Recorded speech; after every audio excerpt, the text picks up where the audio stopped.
I got a package yesterday. What did we get? What got delivered? Not often the packages have my name on it. Very, very rarely do they show up at the house and they're not for the wife. Come in a plain manila envelope?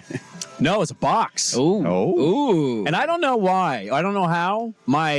Anytime I order something on Amazon, You forget about it? I do, but my box just says Brandon. It never has my last name. It's a little weird. Has my wife's full name every time, every day. Do you moonlight as a European soccer player or something? Brandon. It's pretty cool. That Just go by your first name, no last name Brandon. needed. is your last name on your Amazon account. Like when you look Yeah. on the app, it Yeah. shows up. Yeah. That's really weird. It just says Brandon every time. Huh. Do you guys shred your address every time? Are you big address shredders? Are Why you would worried I about that? Shred? What do you mean? Well, if you just recycle the box, your address is on the box. Somebody could steal your identity, Brandon.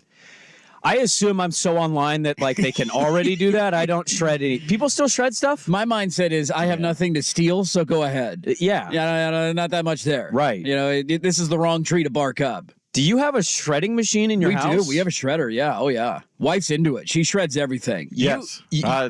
Yes. Are you a shredder too? Wife is. Wife's now, a shredder? she still has a... We're still shredding in 2024. Oh, we're still shredding, baby. Oh, yeah. She still has Wow. a Mary Kay business on the side. Okay. She's got some customers, so from time to time she does get like their credit card numbers and stuff like that. Okay, that makes sense. So that was the basis for originally having the shredding Sure. machine, but now she will Go on. ham. Yeah. I'm not kidding you when I say this. I had a cousin who's Kind of addictive, though. sometimes It is kind of fun. It really is. I mean, it is. There's a weirdly satisfying thing about seeing it come out the other end, not whole anymore. You know, like kind of sucks it in right as you put it in there. Yeah. Kind of pulls it. The gravity takes effect. I And have if you need to make confetti for some reason. Oh, that's a credit card information. I have a cousin who sometimes listens or watches the show, and I forget the reference you made, but on Thursday or our YouTube show, I can't remember what it was. I'll go with that. You made an old fuddy-duddy reference. What- I don't remember. Don't ask me who or what it was. Okay. But I remember hearing it in real time and thinking, God, that is an old reference. And they reached out and they said, We talk about a fax machine. Or I was really happy to hear Andy cite this and this. And she goes, he sounds like he's old when he says that. And I go, what people don't know if they haven't figured it out, Yes. he's actually the oldest person at the station. Yes. He still paid his mortgage via a check in the mail. Hey, that's like long 2 years gone. ago. Those days are long gone. How long ago was I am that? with the times 2 now. years ago? I'm hip. I'm paying on an app. There you go. I'm modern. What's this? Technology. It's what the kids are hanging doing. loose? I don't think We're that- hanging loose. Paying mortgages, baby.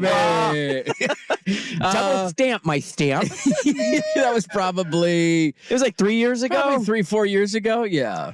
And so I say this, and The app's a lot easier, by the way, for those who are wondering. Just paying it on the app, a lot easier. it's crazy how easy it is on simple. technology. You just log it into the app and then you pay it right there. And so it's just funny that I say this 5 days ago and fast forward and he's like, yeah, I still shred all my mail. Come on, you got to shred everything, buddy. You are the oldest. How old are you now? You're 35, right? 35. I just turned 35. You're the oldest 35-year-old I've ever seen in my life. We'll see who's laughing when somebody steals Brandon's identity. Not Sprague, because it's not on your package. They're just going to steal your first name You and ever your worry they address. steal your identity and then find out there's nothing there and just give it back? Just, just quit the identity. You get a letter in the mail. Hey, by the way, I stole your identity, but you only had $462 in your savings account, so I just kind of felt bad for you and gave everything back. It actually cost me more money to hack into your system than the money you even have. It wasn't even worth it. You want to steal my identity? You're pathetic. Like when George gets robbed by the lady on the subway train tied to the bed and she steals his money. Like $22?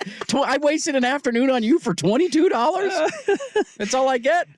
Yeah, so the package comes. I had kind of forgot what it was. I'm amazed that it still says just Brandon, as if I'm like a business.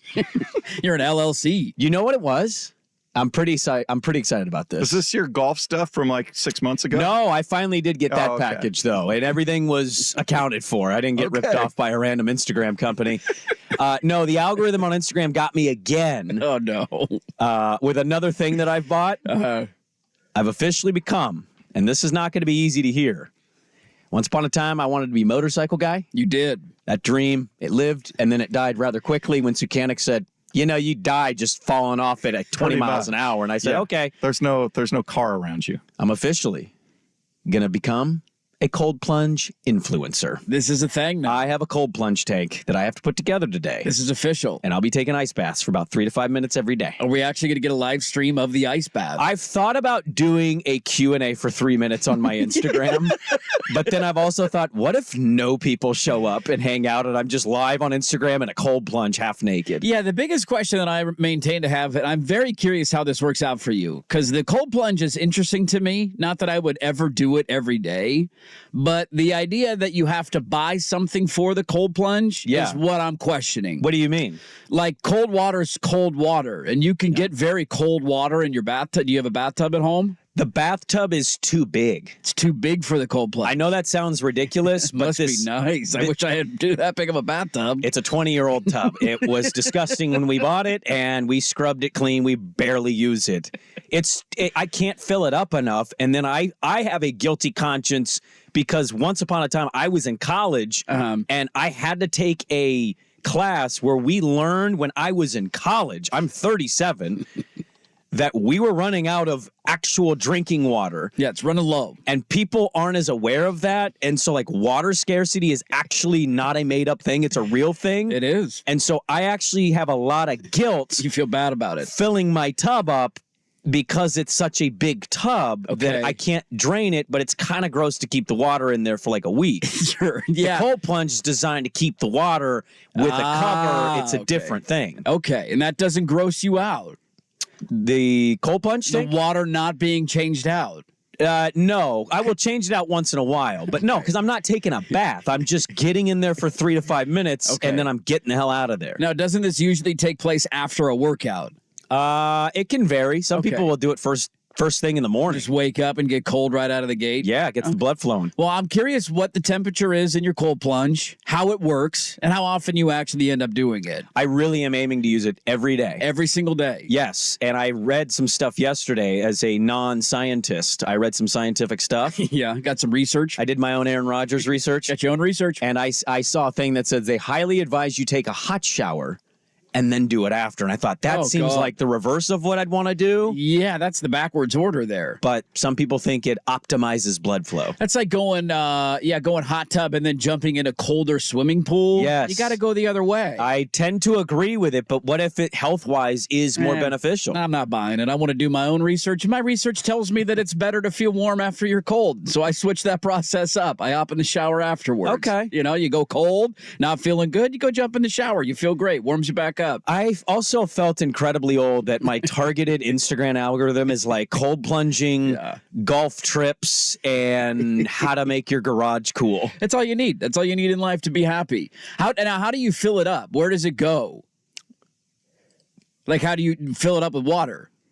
What do you mean? The cold tub. You put a hose in it. You've got to fill it up with the hose? Yeah. So you have to bring your hose inside the house? Well, because I'm imagining you're not going to do it outside. Are you going to do it outside? I have a hose, a little spigot right outside my garage door, so I'll just kind of bring that hose inside and fill it up. And how do you empty it? It's got a knob or something that you hit, and the water will drain out. So do you have to take it outside then to drain it?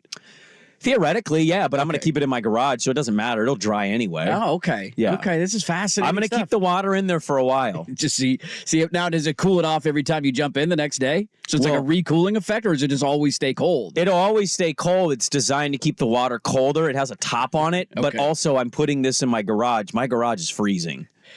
That's a good point. That'll keep it relatively cold. People are saying you got to take a shower first. That's what I'm saying. See? If you're going to save the water. See the people. Somebody said, don't do the hot shower after the cold plunge. It raises blood pressure too quickly and could cause problems. Yes. That's the thing. They always say when you get cold, don't immediately put your sink on hot because your nerves and it's not good. Yeah, it's not good for you. So that's why they say do the reverse. Do a nice shower and then you cold plunge. Well, I'm looking forward to the Instagram content to see if this is something that I want to do in my bathtub with some ice cubes and cold water. It's a really crowded field of influencers on Instagram, these cold plunge guys. And now, is this like a legit, you don't feel like you got ripped off with this one? Because I feel like that's the risk of buying an online cold plunge and you have to assemble it yourself. How are we feeling about the validity of this thing?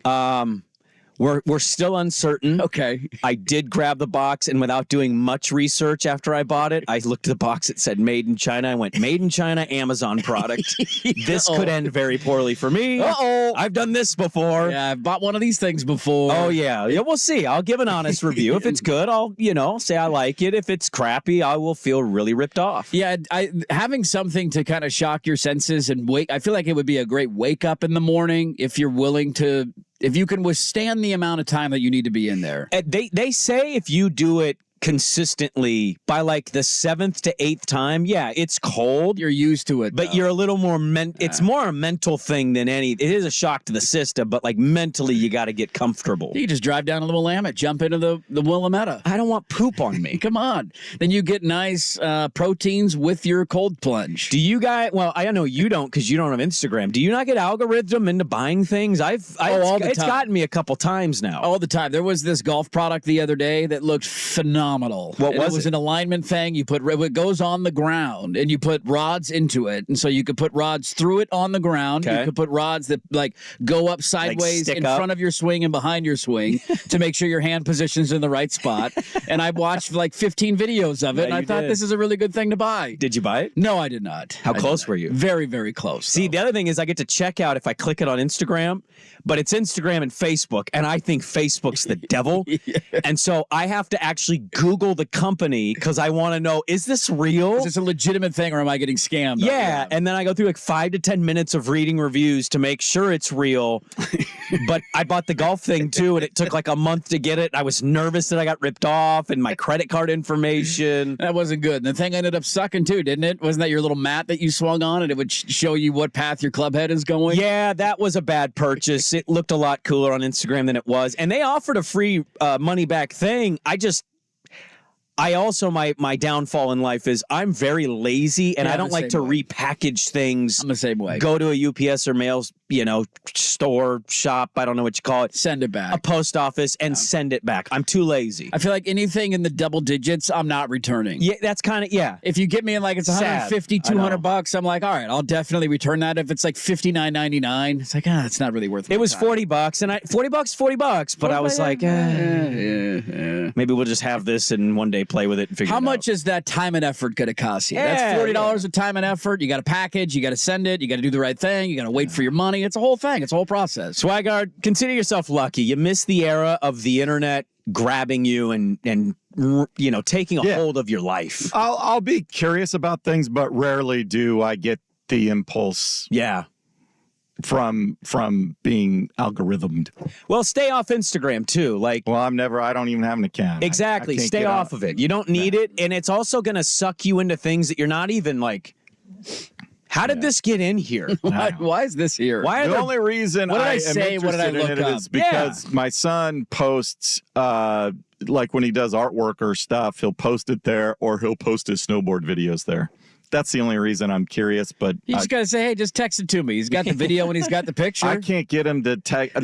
He's not talking to you right now. He's reached that age. No. He's that age. He's about 1 for 5. Like I gotta send 5 texts to finally get a response. But are you a stream of thought texter to your son? Like my dad, I love my dad, but my dad will be I'm random. I drop out of the sky and just say, hey, what's up? And it's very short and concise. Yeah. You get 1 for 5. I gotta be honest with you. Grammatically correct, like punctuation. There will be a question mark indicating a question prompting a response that I don't get.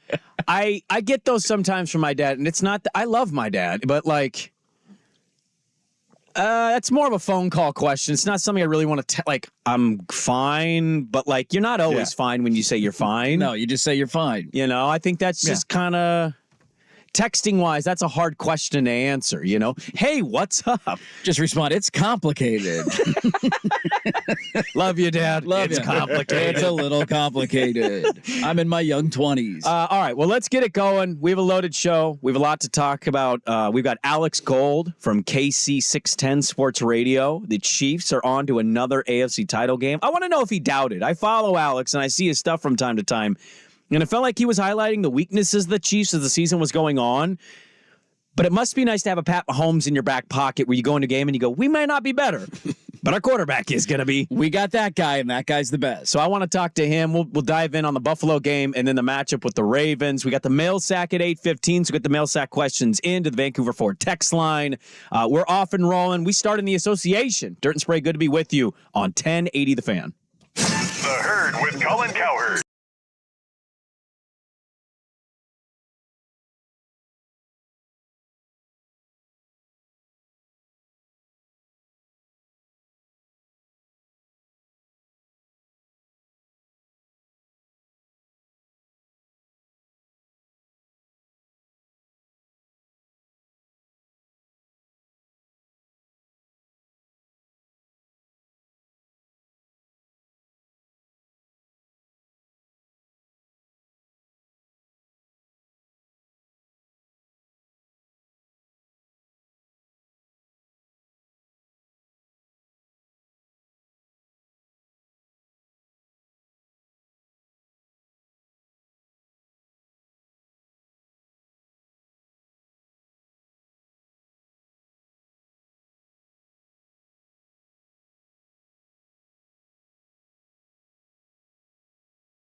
70.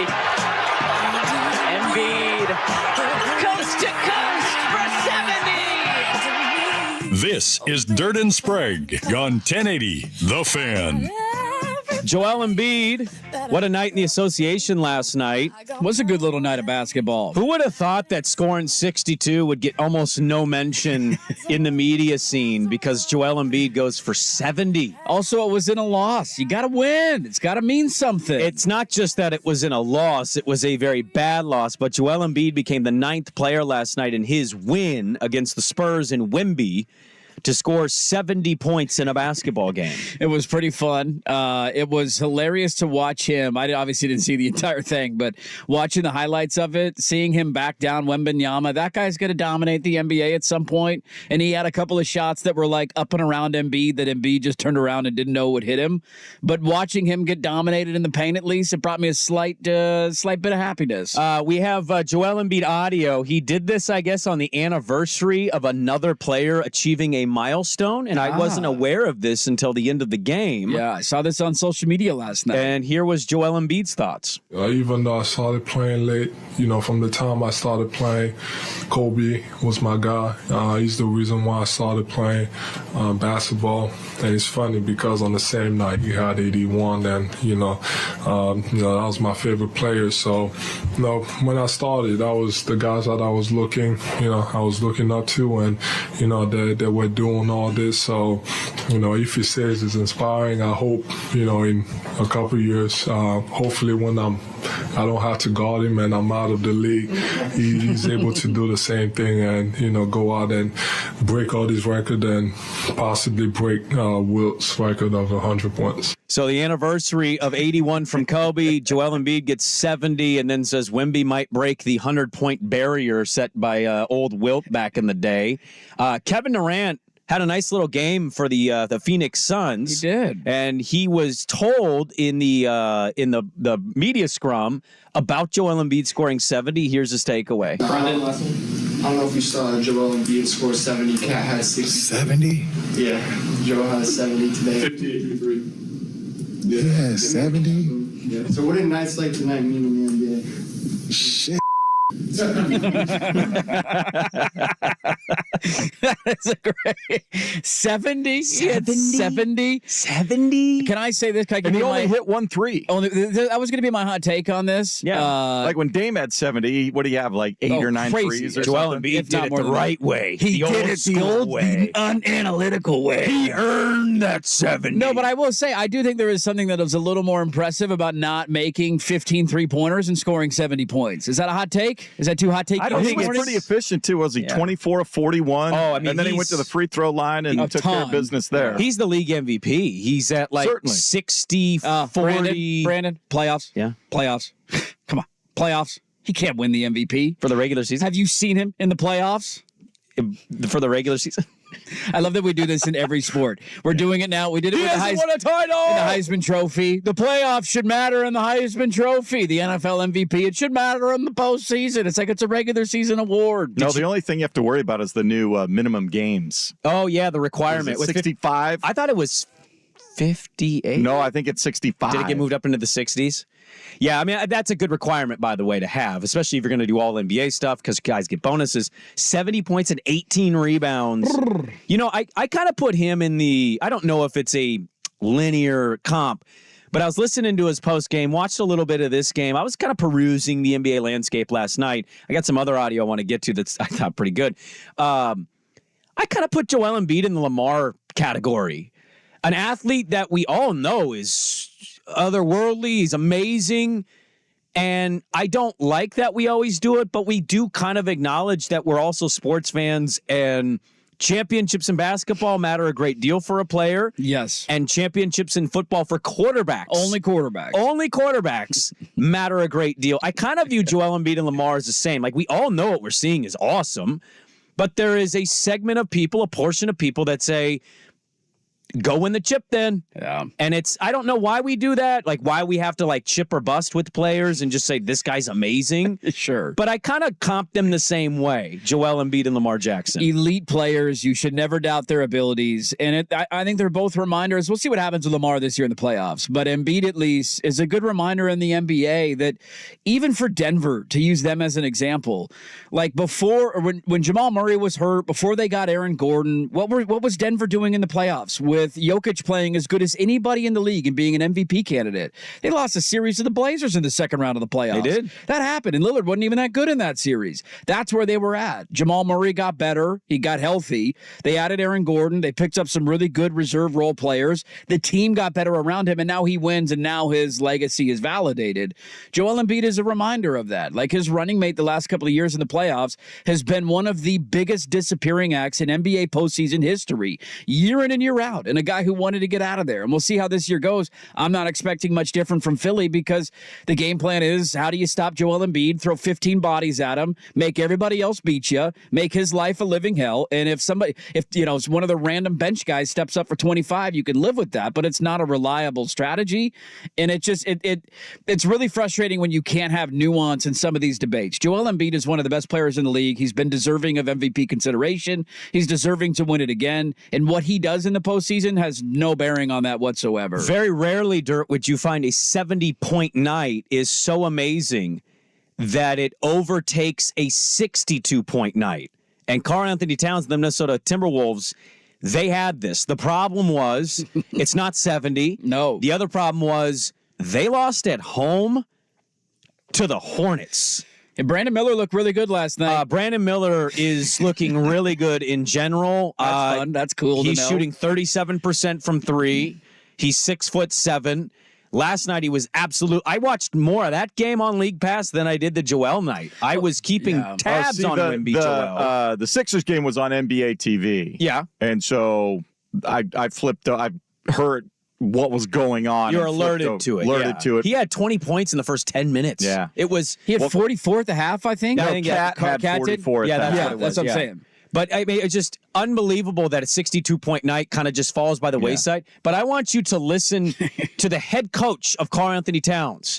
They asked him, Chris Finch, they asked him what he thought of the game, given that, his players scored 62 in a game. And this was his takeaway.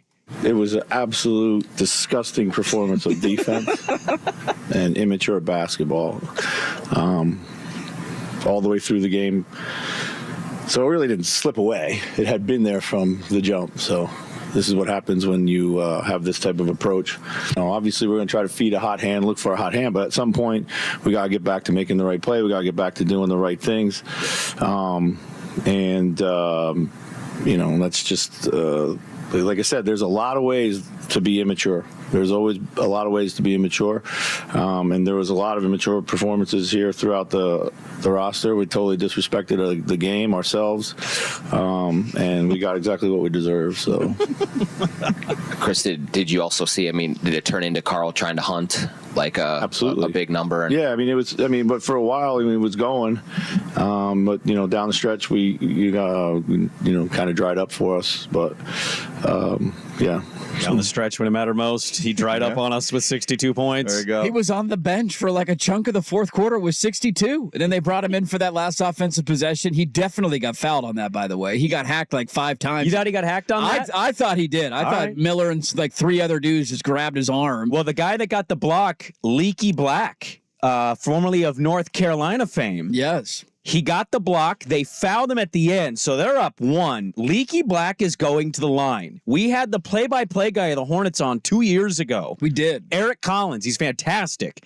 And Leaky Black goes to the line. Game's kind of on the line. You need these points. There's like 2 seconds left. And Eric Collins has this comment. He's never made a free throw as a pro, but he has now. I love Leaky. I love Leaky. I love Leaky. That is such a good call. That guy is fantastic. I do have some fun factoids for you from last night. Yeah. There was a pair of 60-point games last night. You know the last time that happened in the NBA? Last year with Dame and Luka? It has not happened since 1978. Oh, okay. I was wrong. George Gervin and David Thompson. Did you just call him George Gervin? I did. Gervin. Gervin. The Iceman. Do not disrespect the Iceman. The finger roll. He can finger roll. Gervin? Yeah. George Gervin? That's like me reading a hockey name or a baseball name. I used to call him Giannis. What do you want from me? That's okay. true. That I was like 25 years before I was alive. When it happened, Bill Walton was the MVP. Oh, wow. Wes Unseld was the Finals MVP, and there were 22 NBA teams. Blazers the should have last won time the that title happened. that year. That was the year he broke his foot. Yeah. Didn't finish the season. Yeah, that's why the Wizards won that title. Yeah. Back when we were a good, relevant team. They were the Bullets back then. Please excuse me. Are they? Yeah. I always get confused with their jerseys. Like, what are you right now? I still have those moments. I went to the game this year, and I momentarily, I was like, oh, yeah, they're the Wizards. They're the Wizards. They're the Wizards. Remind yourself. I think Bullets was too aggressive. Wes Unseld. George Gervin. No. Big fan of George Gervin. That was one of the great. That was back Joe when Jurevicius. we talk about Sports all of his Illustrated. games. Do you remember the Sports Illustrated posters though? The one with him. Oh yeah, Iceman sitting on the ice igloo throne. That was fantastic. I went to the SI website, by the way, to buy something. It's very limited. I didn't see as many options as I feel like I used to find all the covers as poster options, and that's not the case. Nobody maintaining the website right now. 20% off though. You can get a good discount. Nice little fun night in the association. It was a really good night. You got two centers going for 60 different ways too, because Cat hit a bunch of threes. We'll dive more and more into basketball as football kind of gets further and further out of our lives, unfortunately. Yes. Not that it ever permanently goes away. No, but we're almost there. It's on the horizon. Let's talk a little NFL coaching. I want to dive into that coming up next. There's some details and notes we need to get to, so we'll dive into that next. But first, Swag with the sports update. Now, from the Spirit Mountain Casino Sports Desk, a Sports Center update on 1080 The Fan. Brought to you by X Golf. It's indoor golf season. Check out X Golf in Vancouver or Tualatin, the home of indoor golf, online at xgolfpnw.com. First on the Fan, a historic night in the NBA. On the 18th anniversary of Kobe Bryant's 81-point game, 76ers center and reigning league MVP Joel Embiid setting a franchise record with 70 points to beat Victor Wembanyama and the Spurs 133-123. While in Minnesota, Karl Anthony Towns had a career-high 62 points, but the West-leading Timberwolves losing at home to the cellar-dwelling Hornets 128-125. Trailblazers hope to avoid their opponents making such history tonight. They're in Oklahoma taking on the Thunder, who can pull into a tie with the T-Wolves atop the conference with a win. 5 o'clock tip on Root Sports Northwest. Blazers 14.5-point underdogs. The NFL coaching carousel starting to crank up. In-person interviews all over the league. Titans reportedly close to finalizing a deal with Bengals offensive coordinator Brian Callahan to fill their head coaching vacancy.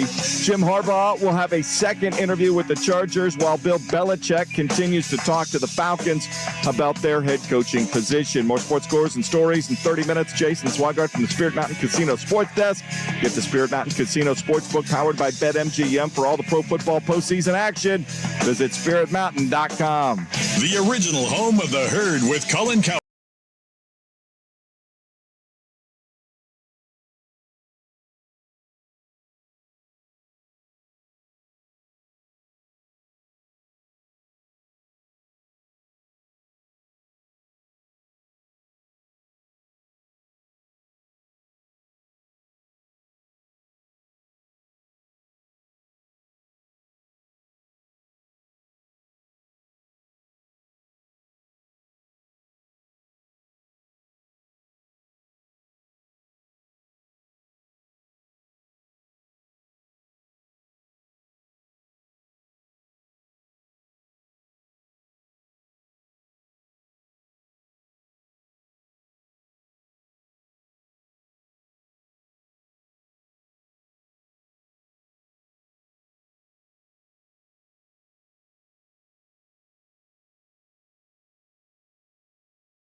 This is Dirt and Sprague on 1080 The Fan.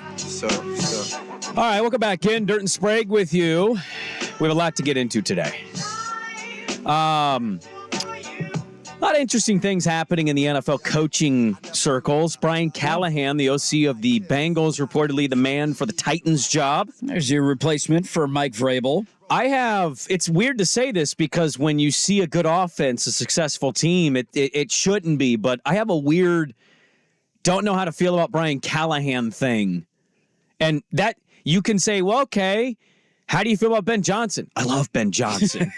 Right. How do you feel about Bobby Slowick? I love Bobby Slowick. But the difference, I think, in some of those would be who's your quarterback and who are you working with? And when you're working with Joe Burrow, there's the thought of, is it you or is it Joe Burrow? Well, but let's not act like St. Brown and David Montgomery and Gibbs, Josh Laporta. Reynolds, Laporta, Gibbs.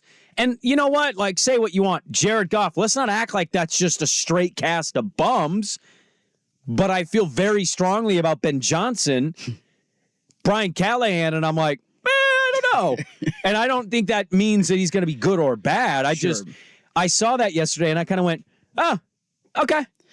Yeah, it's a risky move because I still disagree with the idea of firing Mike Vrabel. You do? I still disagree with that. And I know he's interviewed a couple of places. Maybe he takes a year off. I don't know what he wants to do. I can't read the Vrabel interest in the NFL coaching market at all. I just have a hard time. Can you name me right now, if it was like a fantasy draft of head coaches in the NFL. Yeah. Can you name me 7 guys that you would take over Mike Vrabel? Yes, I would definitely take that guy over Mike Vrabel. Not debatable maybe. Are we talking about coordinators here or just head coaches? You can hire whoever the hell you want to be a head coach of an NFL team. Are there 7 names right now that you could come up before Mike Vrabel? This is where I'm complicated with this. I like the idea of getting an offensive mind for a young quarterback because that has been the issue in Tennessee. They don't have a franchise quarterback. Maybe Will Levis is that, and hiring Brian Callahan is going to be the move that makes it work. But Vrabel was one of the more consistent, improving head coaches I thought in the NFL that always got more out of his roster than what he should have. He had to deal with his best offensive weapon outside of Derrick Henry getting traded for basically nothing a couple of years ago because your general manager didn't want to pay him. And it's a major roll of the dice because you're going from a known commodity to a guy who was an OC, albeit successful in Cincinnati. Very successful. You just never know, how much of that, to your point, is because you have Burrow and Chase and all these weapons, and that's why Cincinnati looks great, and how much of it is him and it's going to work in his first time as a head coach. No doubt. But you say I'm going through the list right now, and I think I'm right at that 7-8 range where I start to go, Tomlin or Vrabel is your head coach? I think they're very comparable. See, I think Tomlin has the ring, but he's been around longer, and it's been a long time since he won one. And Vrabel would cut off his ween for the ring. So, I almost put that in Super Bowl level to me. You know what I mean? Sacrificing the unit for a ring is insane. It's like a half a ring. We're giving him a half a ring for that. I give him a half ring for that, yeah. I feel like they are the exact same coach almost. I kind of feel that way, too. And so, you're comping these guys, but at such a thin margin. Yeah. That it's hard to tell. The Chargers are a good example of this. It feels like they're going to choose Harbaugh, doesn't it? Yeah, he's meeting again with them this week. But also, here's a name that we haven't talked about at all. David Shaw's been in the circles of this stuff. and Adam Schefter kind of threw this out, and I thought it was odd. But, hey, they interviewed David Shaw. They've successfully complied with the Rooney Rule. It's why would you tweet that? That's such a... Yeah. Are you basically telling me they interviewed the black guy? Now let's move on. That was a token interview. Yeah, that's how he framed it. It's exactly how he framed it. And we know that teams are doing this. If they want to hire their guy who they like, well, you got to comply with the rule. We know teams are doing that. Yeah. But you got Raheem Morris out there. I haven't heard a lot of buzz about him, but Les Snead went on a 3-minute rant vouching for him as a guy that's ready, deserves a chance. There are so many names that I can't parse out who is truly the best name to grab. And I also feel that it's very odd. I know it's been happening for a long time. I find it odd and always have that these lead assistants, these Ben Johnsons, who's still coaching, he's doing interviews this week while also preparing for one of the best defenses in the NFL. Well, they have limited the windows. I think they can do Zoom interviews, but they can't do in-person. They shouldn't be doing ones. any interviews. Like, no offense. I want Ben Johnson to get a job. It's very unfair to the team, Ben Johnson, and I would even argue the existing organization trying to get a coach. Wait for the playoffs to be done. Is that so much to ask? Yeah, this is where you run into that weird college football timeline where you're dealing with NIL, bowl games, transfer portal. It's like signing day. It's all happening at the same time. Yeah, I don't like it. And it just, from that angle, it makes sense. Should they push the combine back or just get rid of the combine then? Because that's really the big thing. When is the combine? It's at the end of February. It's too much of a TV event for them. I'd push it back like 2-3 weeks. Yeah, I mean, so you get the Super Bowl, February 10th or whatever the day is, and then you can make hires the next week. Yep. So there's still a 2-week lead in. I understand why organizations want to have their guy in place so they're ready to go for the offseason, and they don't. I don't care how Ben Johnson does this week at the NFC title game. Sure. If I want to hire him, but to your point, it would be really frustrating. You had this in Philly last year, who, by the way, another coordinator who left who had a really good season this year, and you weren't sure was it him, the pieces. Shane Steichen had a great year in Indianapolis. He did. They damn near made the playoffs, and if somebody catches a ball on 4th down with a backup quarterback, maybe they win the division and they go to the playoffs, and CJ Stroud is not having this moment of winning his first playoff game. So some of these coordinator hires do work, and we'll see how it works long term. But Philly had this frustration last year that both their coordinators were interviewing for jobs and accepting head coaching jobs while around the NFC title game and the Super Bowl, and their fans were livid because they felt like they weren't totally focused on the task at hand. I got some more. We didn't get to the Belichick stuff, and the Bears made a hire recently that got a lot of people kind of wondering what's happening with them since they have the number 1 pick, Caleb Williams, Justin Fields, where all that stuff is. So we'll continue on with the NFL next. Dirt and Sprague on the Fan.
This is Dirt and Sprague on 1080 The Fan.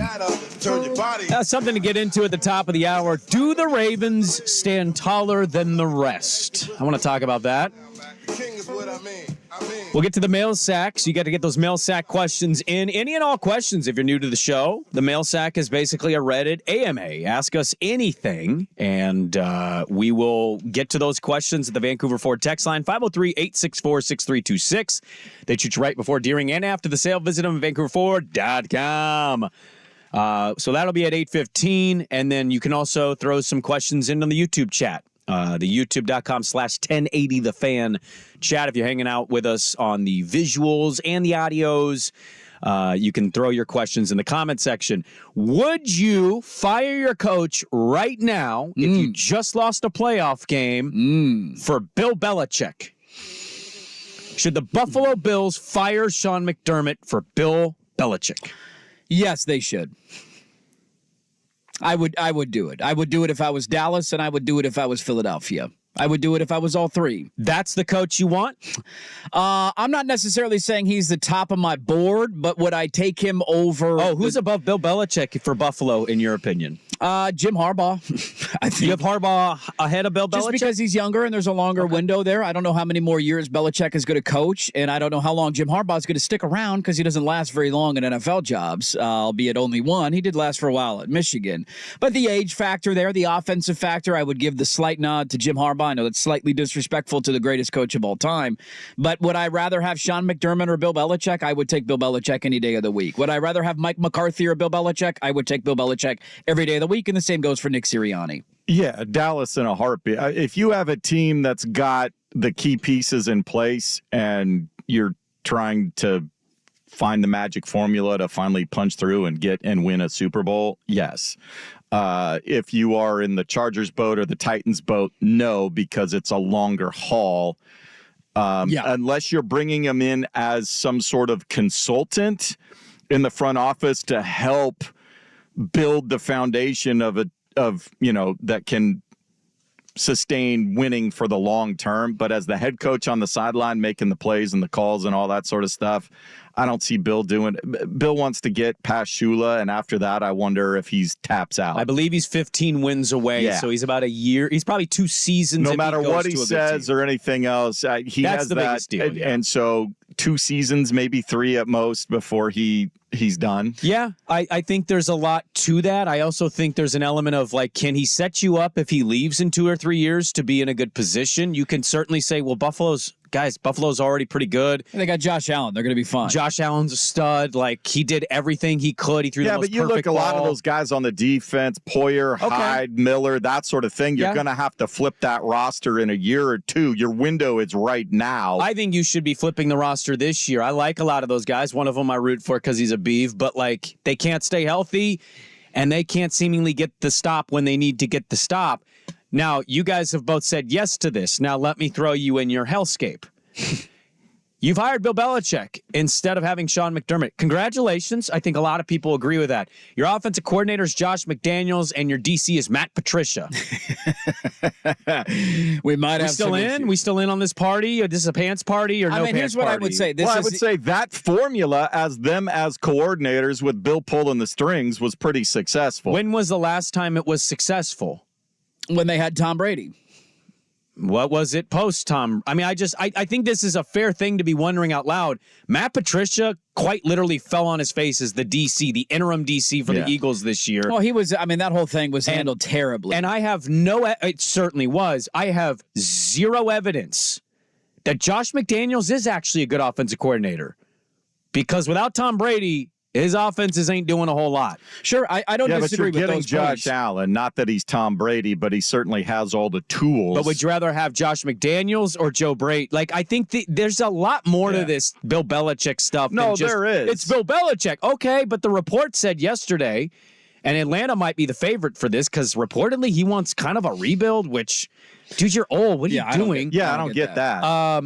that he's going to bring those coordinators with him. Like, take it or leave it. Shove it if you're not going to let those guys be my coaches. Well, it should be noted, too, that he might not have a choice in a rebuild, right? Like, Dallas is not firing McCarthy. That's been announced. Sirianni's coming back to Philadelphia. It sounds like that's a done deal. I would be pretty surprised if McDermott got fired in Buffalo. Maybe it happens and catches us off guard, but I don't see that coming. Here's the other element of all this coaching nonsense, right? Because I can hear people, but like these are important hires for so many organizations. Another report came out this weekend before their game was played that this might be the last season for Andy Reid. Yeah. And if there's any situation you want to dive right into, that's the one. That is definitely numero uno. Yeah, here's what I would say, though, about, like, I look at Dallas and I look at Buffalo. And Dallas is flawed offensively. They have a hard time running the football. I see your point about some of their weapons. I think they're also flawed defensively. They got exposed. This is my point, though. Like, Bill Belichick, say whatever you want about him. New England's defense was good this year. He just can't find a quarterback. He's not been able to replace Tom Brady. Good luck doing that because it's not an easy thing to do. They had Cam Newton for a year. They brought in Mac Jones, made the playoffs his rookie year. In the last 2 years, it's been a dumpster fire. He's regressed. A lot of that falls on Bill because he's made bad coordinator hires. The one constant the last 3 years, though, has been their defense is still good. And it's still finished very good this year. They were losing games like 6-0 at the end of the season. And so if I'm Dallas and I say, all right, I got Dak. The offensive line is a little overrated, but it's fine. I'm okay on my weapons. We got a good young tight end now in Ferguson. Like, sure, we could use some tweaking there. The reason we lost that playoff game is as much fun as it is to make fun of Dak Prescott for throwing picks again. They couldn't get a stop to save their lives. They gave up nearly 50 points at home to the Green Bay Packers. That's embarrassing. Buffalo's problem largely the last couple of years. They gave up 41 because Dak gave 7 to Green Bay with a pick 6. Very true. Buffalo's problem, I would look at and say it's not. I mean, sure, you can tweak the offense. Josh Allen isn't the issue there. As dumb as some of the talking heads and the hot takes are in the last 72 hours. Threw a perfect football in piss poor weather, 70 yards perfectly to Diggs. Well, and it's not a Josh. That is a ridiculous. Any idiot nationally or can't win the big one. Like, get out of here. Win the big one. You would take Josh Allen over. What? 99% of quarterbacks in the NFL. Right. He's in the conversation, sans like 3 people. And this is where the conversation drives me nuts. Patrick Mahomes is one of one. Nobody disagrees with that. He's the best quarterback in the NFL. Yeah. What did his defense do in the second half of that game? Gave up 1 touchdown. Yep. What did his kicker do in that game? His defense led him this year, yes. actually. What did his kicker do in the game? Made a kick. Made 2 kicks. Yeah. 2 field goals. Mm-hmm. What did Buffalo's defense do in the second half? Not get stops when they needed to. What did Buffalo's kicker do when the game was on the line? He missed the kick. But we blame it on the quarterback because that's how this works. Buffalo's problem, I would argue, is on the other side of the football. They were banged up like hell in the front 7. Yeah. That's why I look at Belichick and I say, dude, if I know the offensive coordinator question is a big one, and you're not wrong in those criticisms. It hasn't been pretty lately. Their issues are defensively. And if I could bring him in, one of the best defensive minds of all time, to pair with a good franchise quarterback, then you get that magical combination again. We'll go to the second hour here, but I'm legitimately asking you because I was listening to one of the NFL podcasts, and they were talking about these, and I put myself, as impossible as it really is, I put myself in an ownership position. Like, is it easy to fire a Nick Sirianni? Like Sean McDermott, is that an easy decision? I know it is for us not involved and not around it day to day, but I just don't know if those decisions are as cut and dry and easy as it is. You don't want to be the organization that's always making a panic fire. Yeah. Or reacting in the moment because a couple seasons haven't gone your way. Who's to say they don't break through next year in Buffalo? I know most people won't pick them. But it cannot be easy what these owners have to deal with in terms of making those decisions of, am I making the right deal? Seattle's got an interesting position to be in, right? With the Vulcans and John Schneider. Do you hire an offensive guy or a defensive guy? Mike McDonald certainly looks the part in Baltimore. Man, that defense is nasty. Yeah. Ben Johnson's offense is pretty awesome, and you just had a defensive coach. So do you want to mix it up a little bit, go with Geno, pick a quarterback in the draft? Like, I can't fathom having to make these decisions. It's got to feel impossible at times. I think the one that you could reasonably do is Mike McCarthy. Like him keeping his job to me is embarrassing. That's 3 straight years of 12 wins, and you haven't been to an NFC title game. I don't disagree with your take. Like, that's the one where it's just like, really, like, you're keeping him? His really? culture hasn't really done anything to me to be like, well, culture's important here. You got skill guys everywhere. You can go get an offensive mind or a defensive guy and change, whatever is ailing the Cowboys. Dude, they feast on a bad division, and they were embarrassed at home by a team who almost didn't make the playoffs. Yeah. That's not a good look. McDermott, say what you want about the 9/11 stuff. His team played great late in the season. Like that is such a sentence. That is such. They were revived late in the year. They went on a great winning streak. They made it to the playoffs, and you thought, okay, here comes Buffalo again, and they were a field goal away from tying that game. Maybe they go on to win if Diggs I could make an argument for Buffalo. You're that close. For Nick Sirianni, I think he's a bit of a tool, and I didn't like the way that he reacted after certain wins this year, and his team absolutely crumbled. The argument there is they were in the Super Bowl last year. Don't make a panic move. The McCarthy one doesn't make any sense to anybody, whether you're a Cowboy fan or not.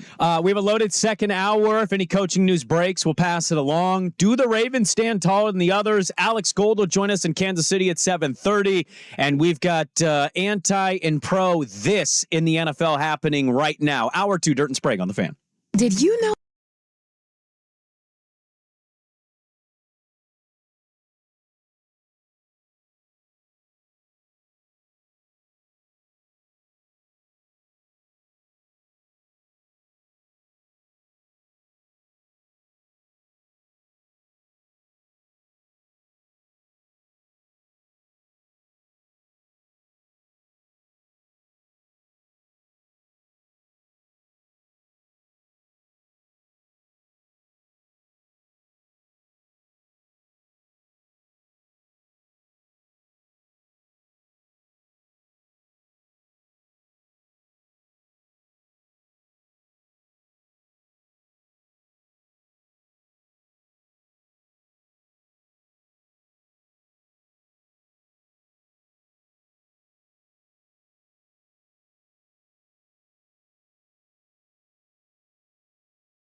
KWJJ HD2 Portland, 1080 The Fan. That's his thing. That's beautiful. Isn't that great? An Odyssey station.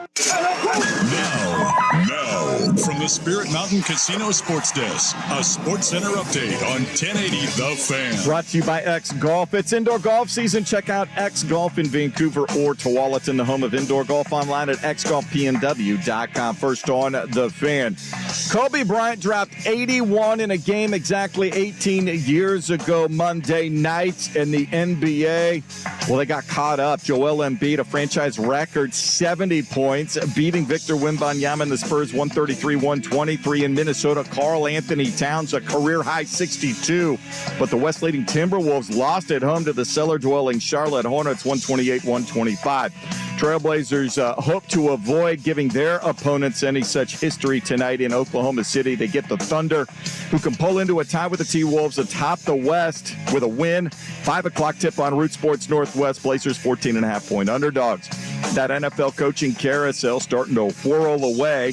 In-person interviews going on all over the league. Titans reportedly close to finishing a deal with current Bengals offensive coordinator Brian Callahan to fill their head coaching vacancy. Jim Harbaugh is set for a second interview with the Chargers. Bill Belichick continues to talk to the Falcons about their head coaching position.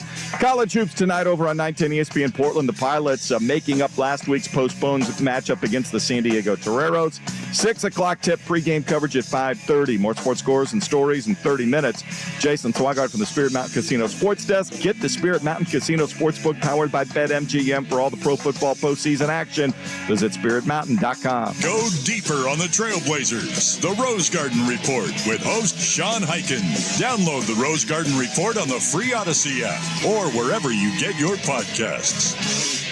Well, I didn't think you had it in you. I'm your huckleberry. This is Dirt and Sprague. Why, Johnny Ringo, you look like somebody just walked over your grave. With Andy Dirt Johnson and Brandon Sprague. Fight's not with you, Holiday. I beg to differ, sir. We started a game we never got to finish. Play for blood, remember? Dirt and Sprague on 1080. I was just fooling about.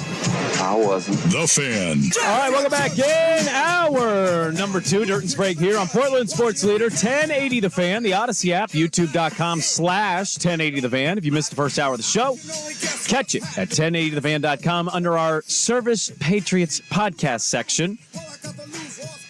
1080thefan.com. All the hours will be podcasted there. And don't forget, check out the latest special offers for our listeners at servicepatriots.com/thefan. I saw this from Lindsay Rhodes, who covers the NFL. And I don't think this is a surprise to anybody, but we kind of knew in the moment what it was. Scapegoating, as I would say.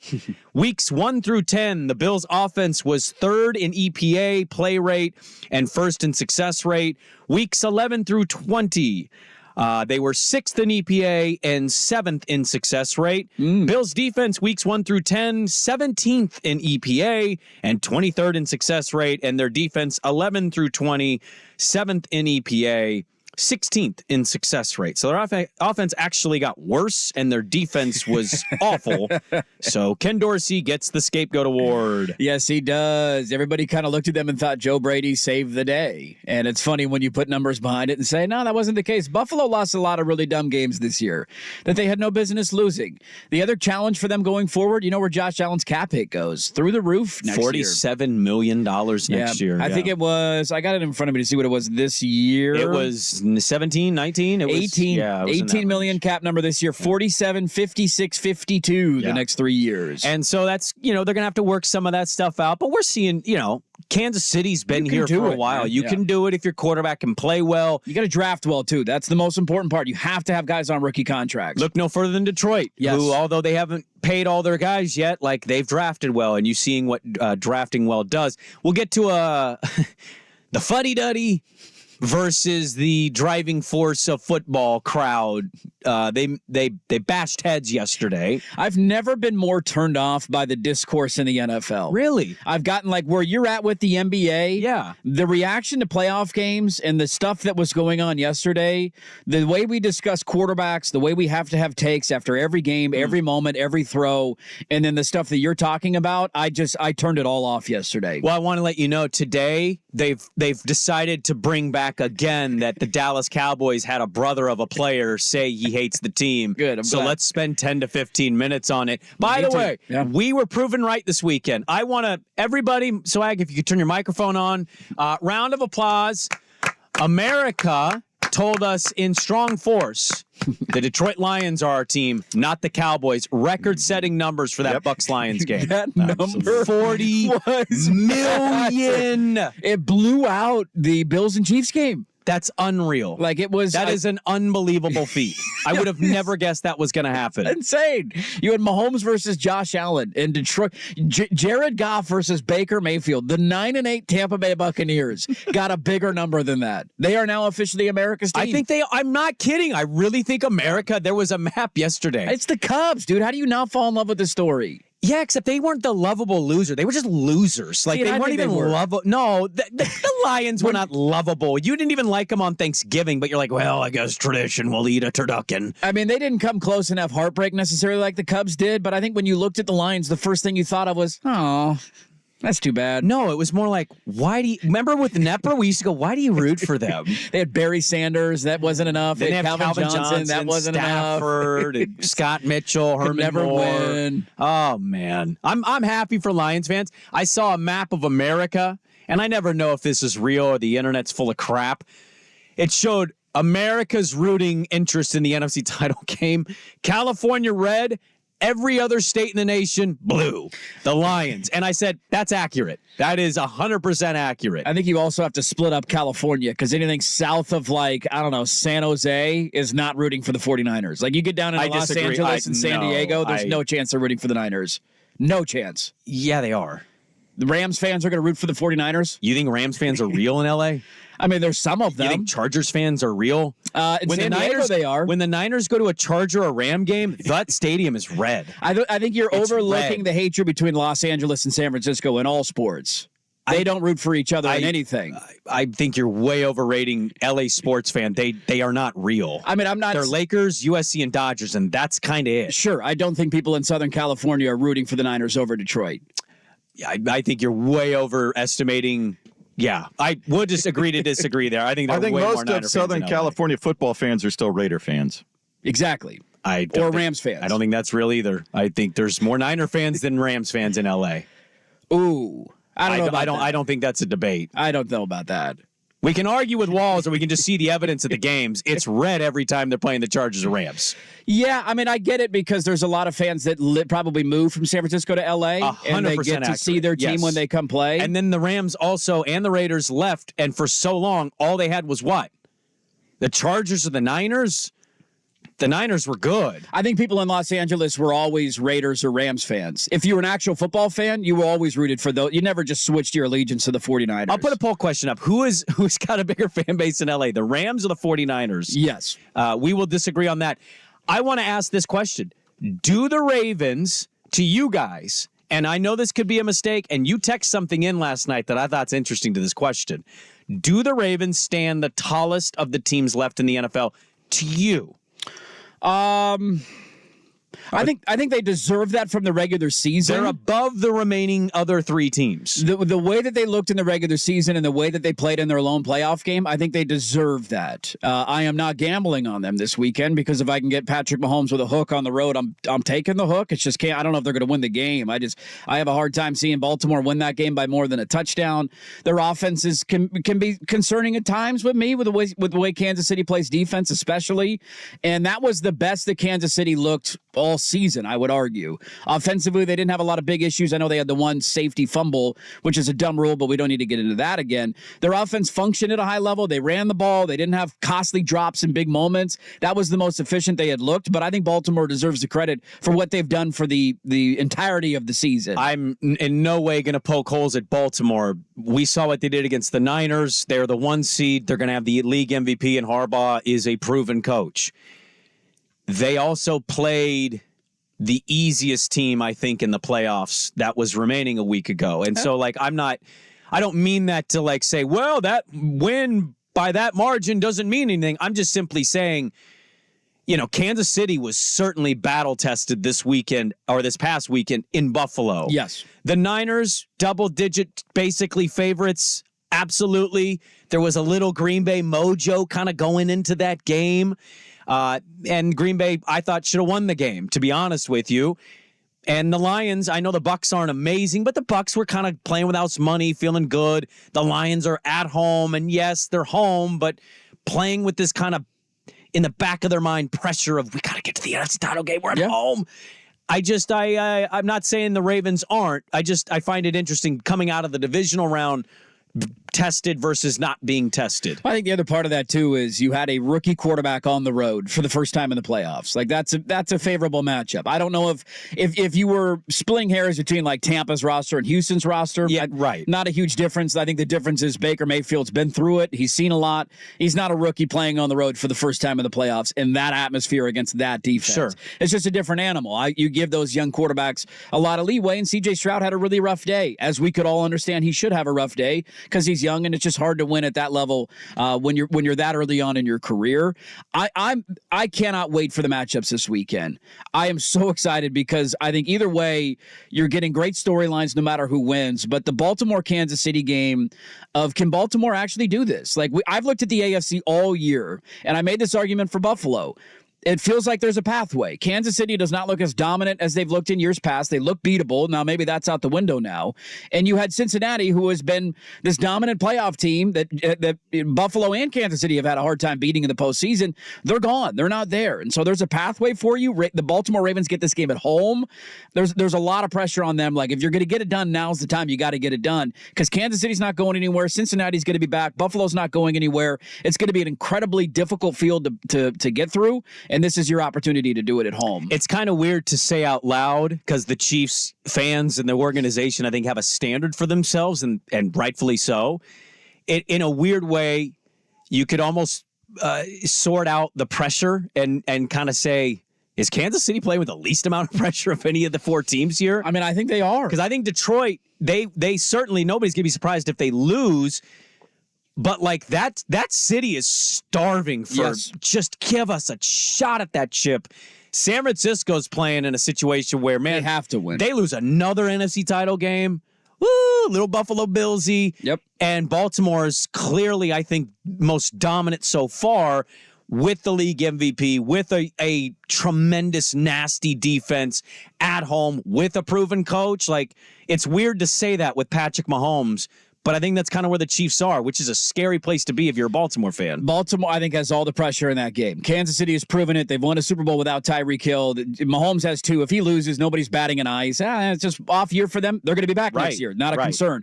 If Baltimore loses this game, it's, again, Lamar can't win the big one. We're going to have that dumb conversation that we were having yesterday with Josh Allen. Why can't he win in the playoffs? He can't win when it matters. You think that's as a nation? We're not going to. Yeah. The country will definitely have that talk. In Detroit, look, they're going to play the fun game of we're not going anywhere, and this is only the beginning, and maybe they end up being right, but as I brought up with certain teams yesterday, that's not always the case, man. Jared Goff's got one more year on his deal. What do you do with Jared Goff? You have to extend him. Have to extend him, right? Now, He's going on 31. How much do you pay him? What's he worth? I don't give him the Geno. You got to pay him more than Geno, but I try to get a 3-4 year deal with a team option. Does he accept that deal? I hope so. Does he take that? Oh, I hope so. He's going to say, dude, I just took you to I'm Jared Goff. You didn't even want me, and I just led you to an NFC championship game within 3 years. I know. And you're going to disrespect me without a top 10 quarterback contract? No. So they have a really tough situation here. They got one more year to figure this out. And the NFC North, I think, is only Green Bay's not going anywhere. They got a good young team. Chicago might finally figure out their quarterback thing this offseason. Like, we always do this. Well, Detroit's going to be here every year, and it's just not always the case. Analytics versus non-analytics. It's hit the NFL now. Get to it next on The Fan. The Herd with Cullen.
This is Dirt and Sprague on 1080 The Fan.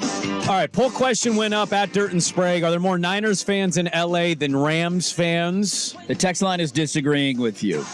Twitter's disagreeing with you with photo evidence. What's the photo evidence? There's a person at the game, and the entire stadium is red. Well, see, here's the thing, though. Like, that happens in San Francisco all the time, too. I think it depends on how the teams are. Like, in the last 3 years when the Dodgers have gone to San Francisco, that stadium is 90% blue. Well, we're not talking about baseball, though. We're talking about football. I know. I'm just saying. The football team has mattered. Sure. I mean, so have the baseball teams. That's par for the course. I mean, when teams are up or down, you're going to take over. It doesn't mean there's more Steeler fans in L.A. Are the Rams down? They just won a Super Bowl. They were terrible last year. Okay. And they were pretty bad this year. They went to the playoffs. No, I'm saying at the start of this year. They didn't go off to a great start this year. Look, I don't know what the argument is. I mean, you just think there's more Rams. I just think that city sucks as a fan base. See, I don't disagree with that. I think you're overlooking the hatred that exists between those two cities. And I think you're conflating baseball into football. I don't think those are the same. I think it exists bases. in every sport. I disagree with that. I think baseball is a much different. Dodgers-Giants is an actual rivalry that matters. I think that matters in everything. I don't know. I don't think the Rams have mattered in LA. They haven't been there long enough. So they left and they didn't have fandom for like 20 years. Sure. I disagree strongly with this take. I look at Seattle and Portland, right? Like when Seattle lost the Sonics, did everybody in Seattle start rooting for the Blazers? We're a one-trick town. We always have I'm using Seattle as the example. Did people in Seattle start rooting for the Blazers? No, but that's insinuation that LA lost their teams. They didn't have a team, so the Niners were good. That's not my insinuation. My insinuation is 25 years of not having a football team mixed with like having generations and people who move from San Francisco to LA for work purposes is different than the Seattle-Portland thing. I think rivalries are rivalries. Cities to be damned, no matter what the teams are. But that's not. So you view the Niner and Rams as like a big rivalry? I'm not necessarily saying it's a big rivalry. I just don't think people in Los Angeles like San Francisco. I don't think people in San Diego like San Francisco. And I don't think people in San Francisco like Los Angeles or San Diego. And I think people that used to live in San Francisco moved to LA is all my point is. And I think there's a ton of Niner fans because they were good and the Rams weren't there. A lot of them moved up here too. We will get to Alex Gold in Kansas City. We'll get his thoughts on Mahomes and the Chiefs. Kind of, not that they are to Baltimore or the fans, but you kind of flying under the radar here of a season where it was uncertain what they would do and how important it was for them to get back to the conference title game for a 6th straight year with Mahomes as the starter. Let's get into the analytics argument here. This going for 2 for Tampa was quite a big deal to old Mike Wilbon of PTI, who did not like that they went for 2. Here is his rant. The 2-point conversion attempt that left them 8 down. Don't start me with the 2-point conversions. And the analytics say go for it. Do the analytics say go for it no matter who's going for it? So if you and I were on the field, the analytics say go for it. It's the stupidest, laziest, lamest thing I've ever heard for reasoning in competition. And I hate when announcers just buy it without questioning it. The analytics say go for it. Okay. Mina Kimes. How do you feel about it? This one is pretty simple math. Essentially, if you're down 8, you're going to have to score another touchdown, which means you have 2 opportunities to go for 2 or kick the extra point. The odds of you converting at least one of them are better than not. And if you convert the first time, you can win in regulations. We saw the Packers and the Titans both do this year. In fact, more teams than ever are doing it. My colleague Seth Walder ran the numbers, and from 2002 through 2017, there were 0 2-point attempts down 8. This year, the rate was over 30%. So all the coaches seem to get it now, or a lot of them rather seem to get it, even Todd Bowles. And if you want to be mad about math, don't be mad about that. Be mad they called a low percentage play the goal line fade because it sucks. Analytics, you could argue, has certainly changed the narrative of my sport in the NBA. It's been in football now, but I love that it keeps building year in and year out where we're arguing on TV if going for 2 is the right move in the situation, given we have some evidence that the math actually backs it and teams have been successful doing it. Yeah, I don't know why there's so many people that push against progress and change. Sports are going to evolve. They're going to look different. The NBA, how many people were shooting threes in the early 1990s? The sport just looks different, right? Things change, and it's okay. You need to embrace it. Baseball looks different as well.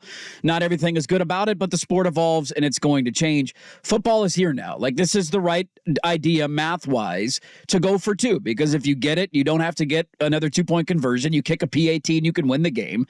And if you don't get it, the odds on getting one of your two-point conversions is just as high as it is to make back-to-back PATs with questionable kickers from further back. I think it's a 95% chance that you're going to make both PATs, and you have north of a 50% chance to get at least one of the two-point conversions. So I don't understand why there are so many people out there that continue to push against this. It's what the NFL is going to continue to do.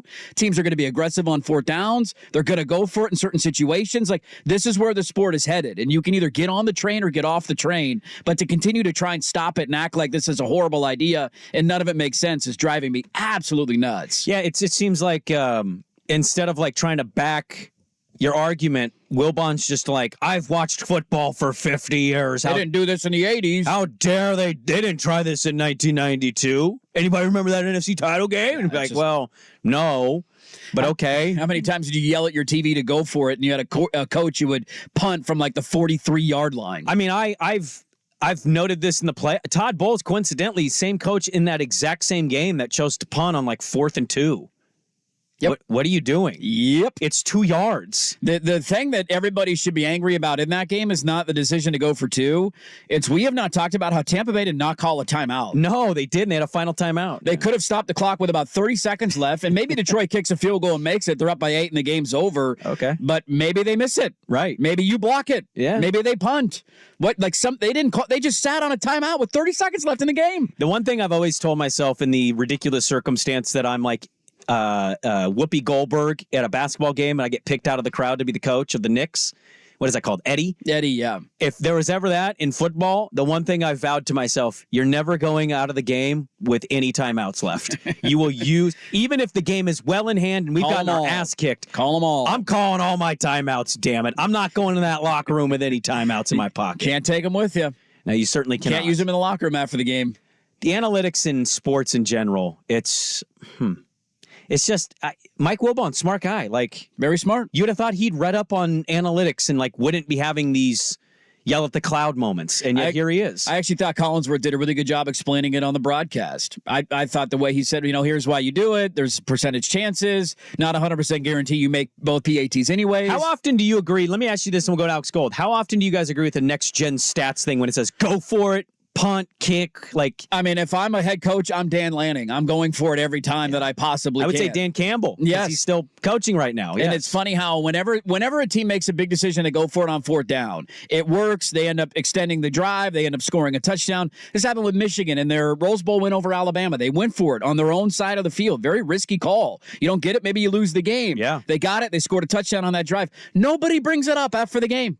Nobody, God, what a great call. What a ballsy call by Jim Harbaugh. But if he doesn't get it, what does everybody say after the game? How dare you? This isn't, you can't listen to analytics with all these calls. It's all results based, and it drives me nuts. Alex Gold in Kansas City will join us, how they feel about that matchup against Baltimore in Baltimore. We got an NBA trade we can get to, and a little more NFL, maybe some college football, Dirt and Sprague, and the mail sack at 8:15.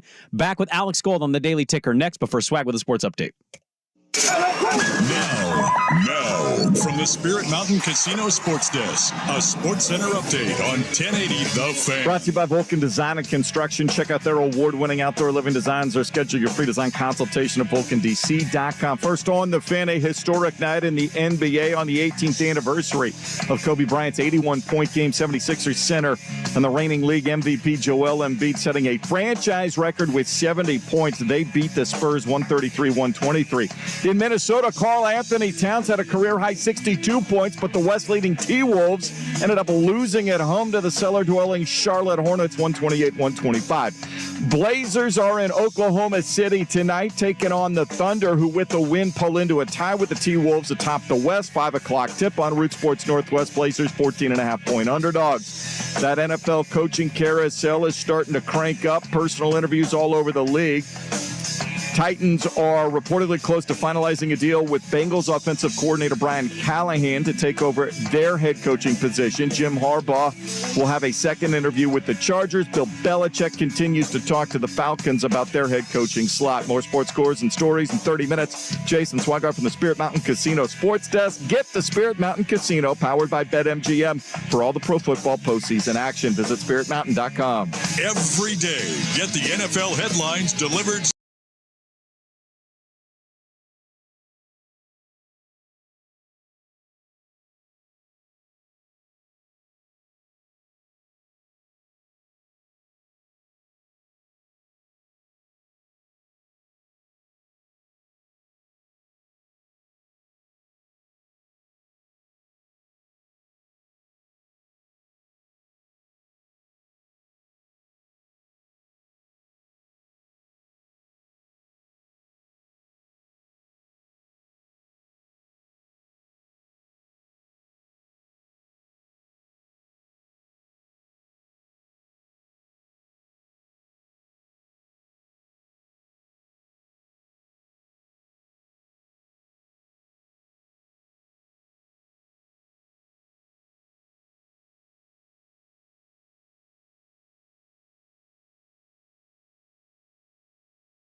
Sports, some stories can slip through the cracks. Now, before we do this, let's go over the ground rules. This is the Daily Ticker, where Dirt and Sprague visit the insiders that are covering the stories you've heard about, and some you haven't. How'd you do that? Actually, I'm not even mad. It's amazing. The Daily Ticker with Dirt and Sprague on 1080 The Fan. All right, Daily Ticker time here on a Tuesday. Let's go to Kansas City to get ready for the AFC Championship game as the Chiefs head to Baltimore to take on the Ravens. Joining us now is friend of the show, Alex Gold, is 6'10", in Kansas City, at Alex Gold on Twitter. Go give him a follow there. It's like our yearly chat with Alex. His team's back in the AFC Championship game. You almost just write it down in Sharpie every year. Alex, good morning. I want to start with, we talked about it yesterday. I kind of now relate them to the Patriots, where a lot of folks doubted them this year, and here you go, you look up, they're back where they always are. Was there a doubt this year in Kansas City? Like, did the fans, media, you yourself, did you look at this team and say, man, they're not good enough to do it? Are you yourself surprised that Mahomes and the Chiefs are back in the AFC title game? Hey, good morning, guys. Yeah, no doubt. That was part of the conversation all year, that whether or not this defense, frankly, could carry them to this spot that they find themselves in. And now the offense, I think, has been better here as of late. They still are very much flawed offensively, and they're not the same team that they were in 2022 and 2021, obviously.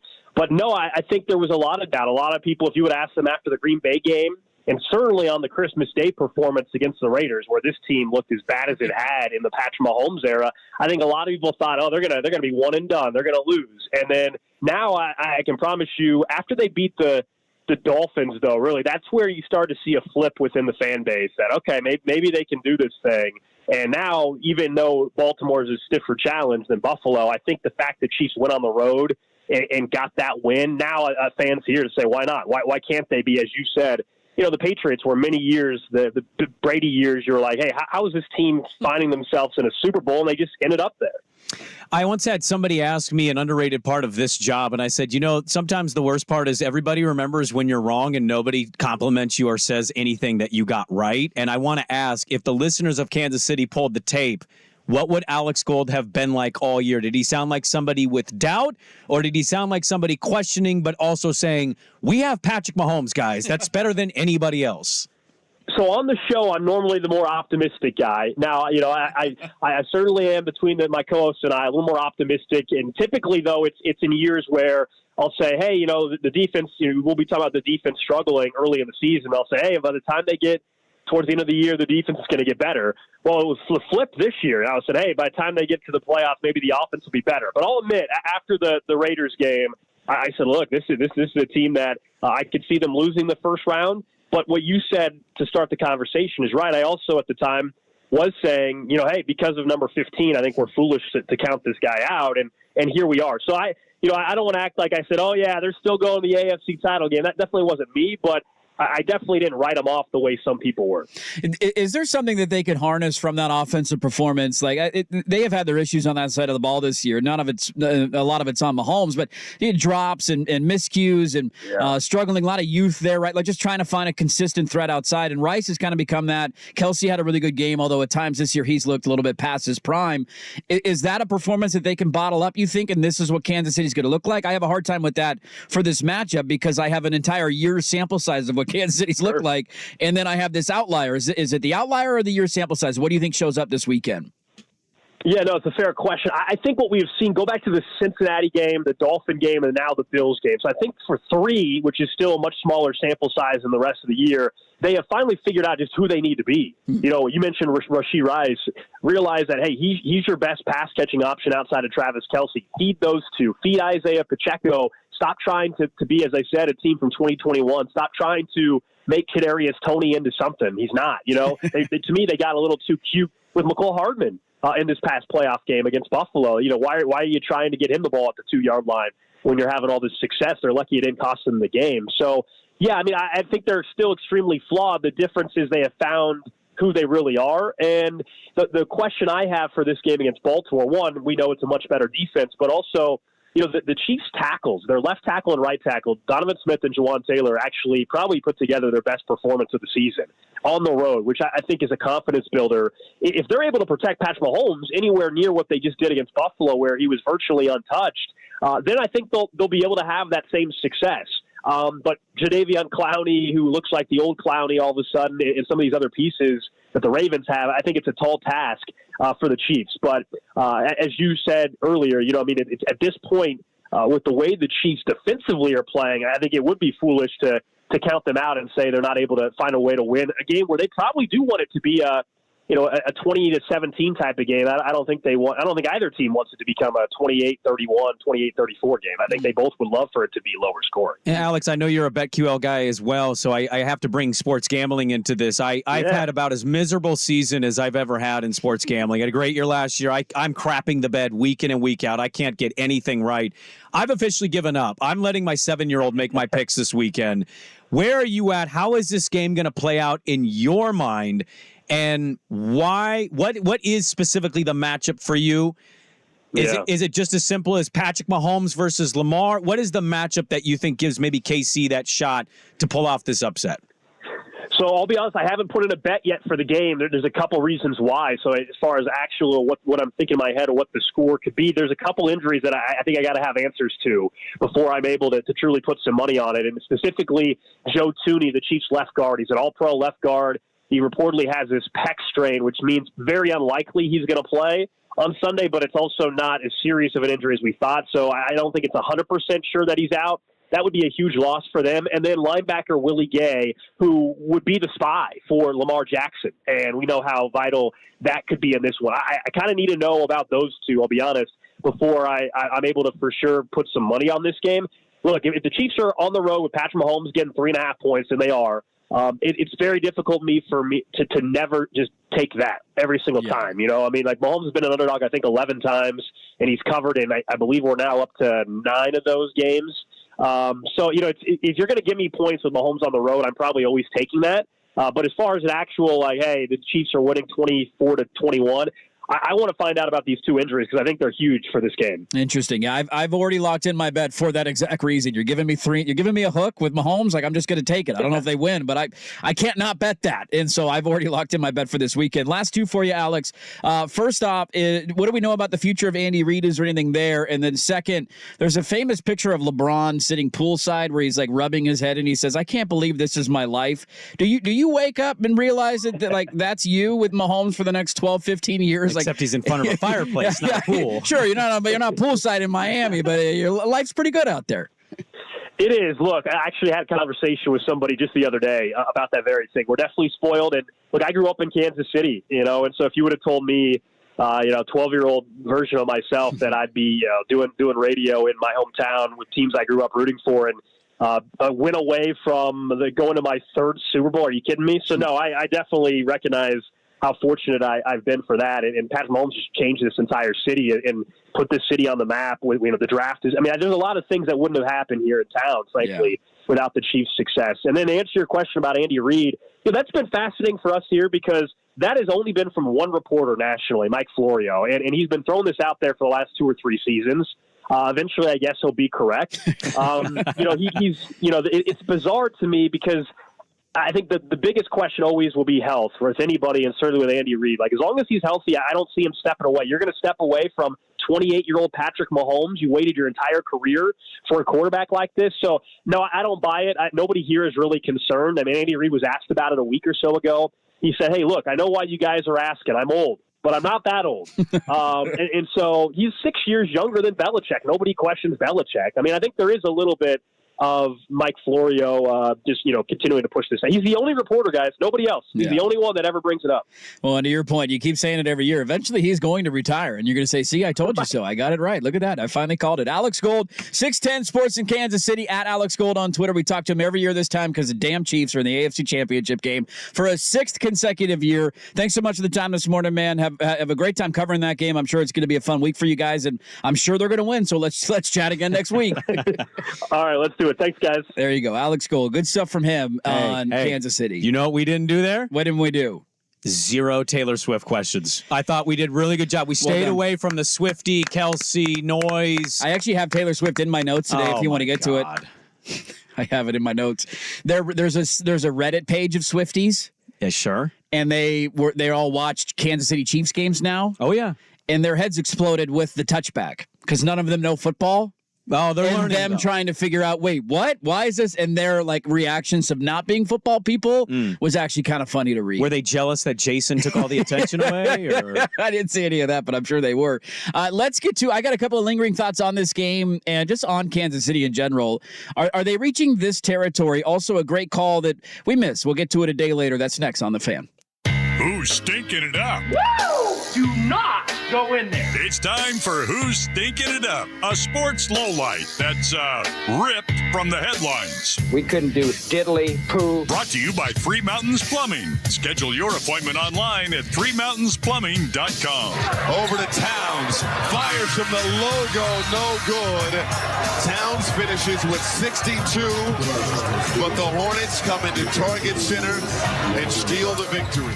Not a good night for the one-seeded T-Wolves. Town scores 62, but they lose at home to the Hornets. That was Bally Sports Midwest. 62 points in a loss is not great. You're going to forget about it. The note of that game for me is Brandon Miller, who has played at a very high level, and I'm really glad we didn't get him in the draft. Who's stinking it up? The T-Wolves last night, despite 62 points. Brought to you by Three Mountains Plumbing. Make plumbing and electrical services delightful. Get your time back. Let the pros tackle those projects you need completed. Schedule an appointment online. Three Mountains.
Okay, I remember the day. This is Dirt and Sprague on 1080 The Fan. All right, I want to have some fun in the final hour. Mail sack at 8:15. Could you do this? Would you want to do this? I want to get to that as well. There was a trade in the NBA this morning. We'll talk about that at some point. The reaction to Kansas City Buffalo, I shouldn't be surprised by, but it's nauseating to me nonetheless. Like there was a lot of that yesterday, even from Ryan Clark, somebody who I really respect and I think is a good football mind.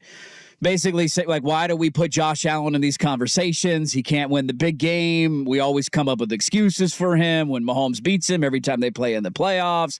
And I don't know. Some of that stuff because 65% of the NFL, maybe higher, doesn't have a quarterback. It's the position you need the most. And you can argue with a wall if you want about if Allen can win the big game.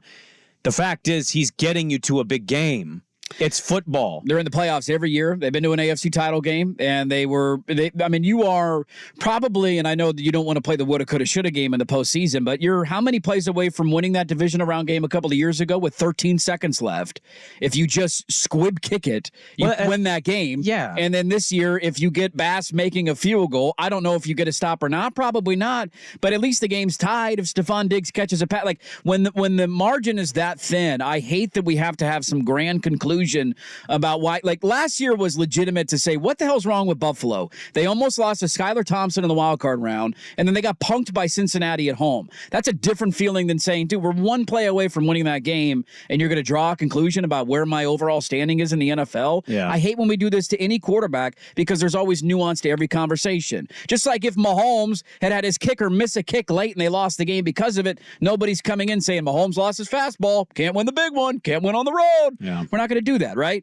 Well, here was the call. Tyler Bass, by the way, had to deactivate all of his social medias, delete everything. Yeah, I can imagine it's pretty ugly. People in Buffalo have not been happy with him, and now there's been like a counter push to try and get him, let's donate to a charity that Tyler Bass is a fan of. The funny thing with those people is, like, I'm sure Tyler Bass went to a grocery store or something, and like 0 people said anything to his face because everybody's a coward. Yes, and also, you don't really know what the kicker looks like that much. You kind of forget what the kicker looks like. That's a fair point. Maybe they didn't recognize it. What does Tyler Bass look like? Well, this was the call. So he, of course, missed the field goal, and I hate to make Buffalo fans relive this, but this was fantastic. They were calling this game in Korea. Koreans need to keep up with their NFL football. I love that Korea has a play-by-play at these games. I think every country should. Here is the Korean call of Tyler Bass's missed field goal. 모든 문들을 닫았어요.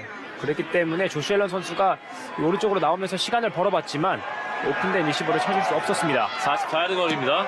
타일러 베스. 오른쪽으로 벗어났어요. I kind of want the to be a drop. I heard this yesterday, and I'm not kidding. I had almost the exact same sound come out of my mouth on my couch. I went, he missed it! As I see my Buffalo minus 2.5 ticket just crumble to the ground. I watched my DraftKings stay at 0. It just disappears. So, Korean calls, keep it up. The Korean call is great. I love a good foreign call.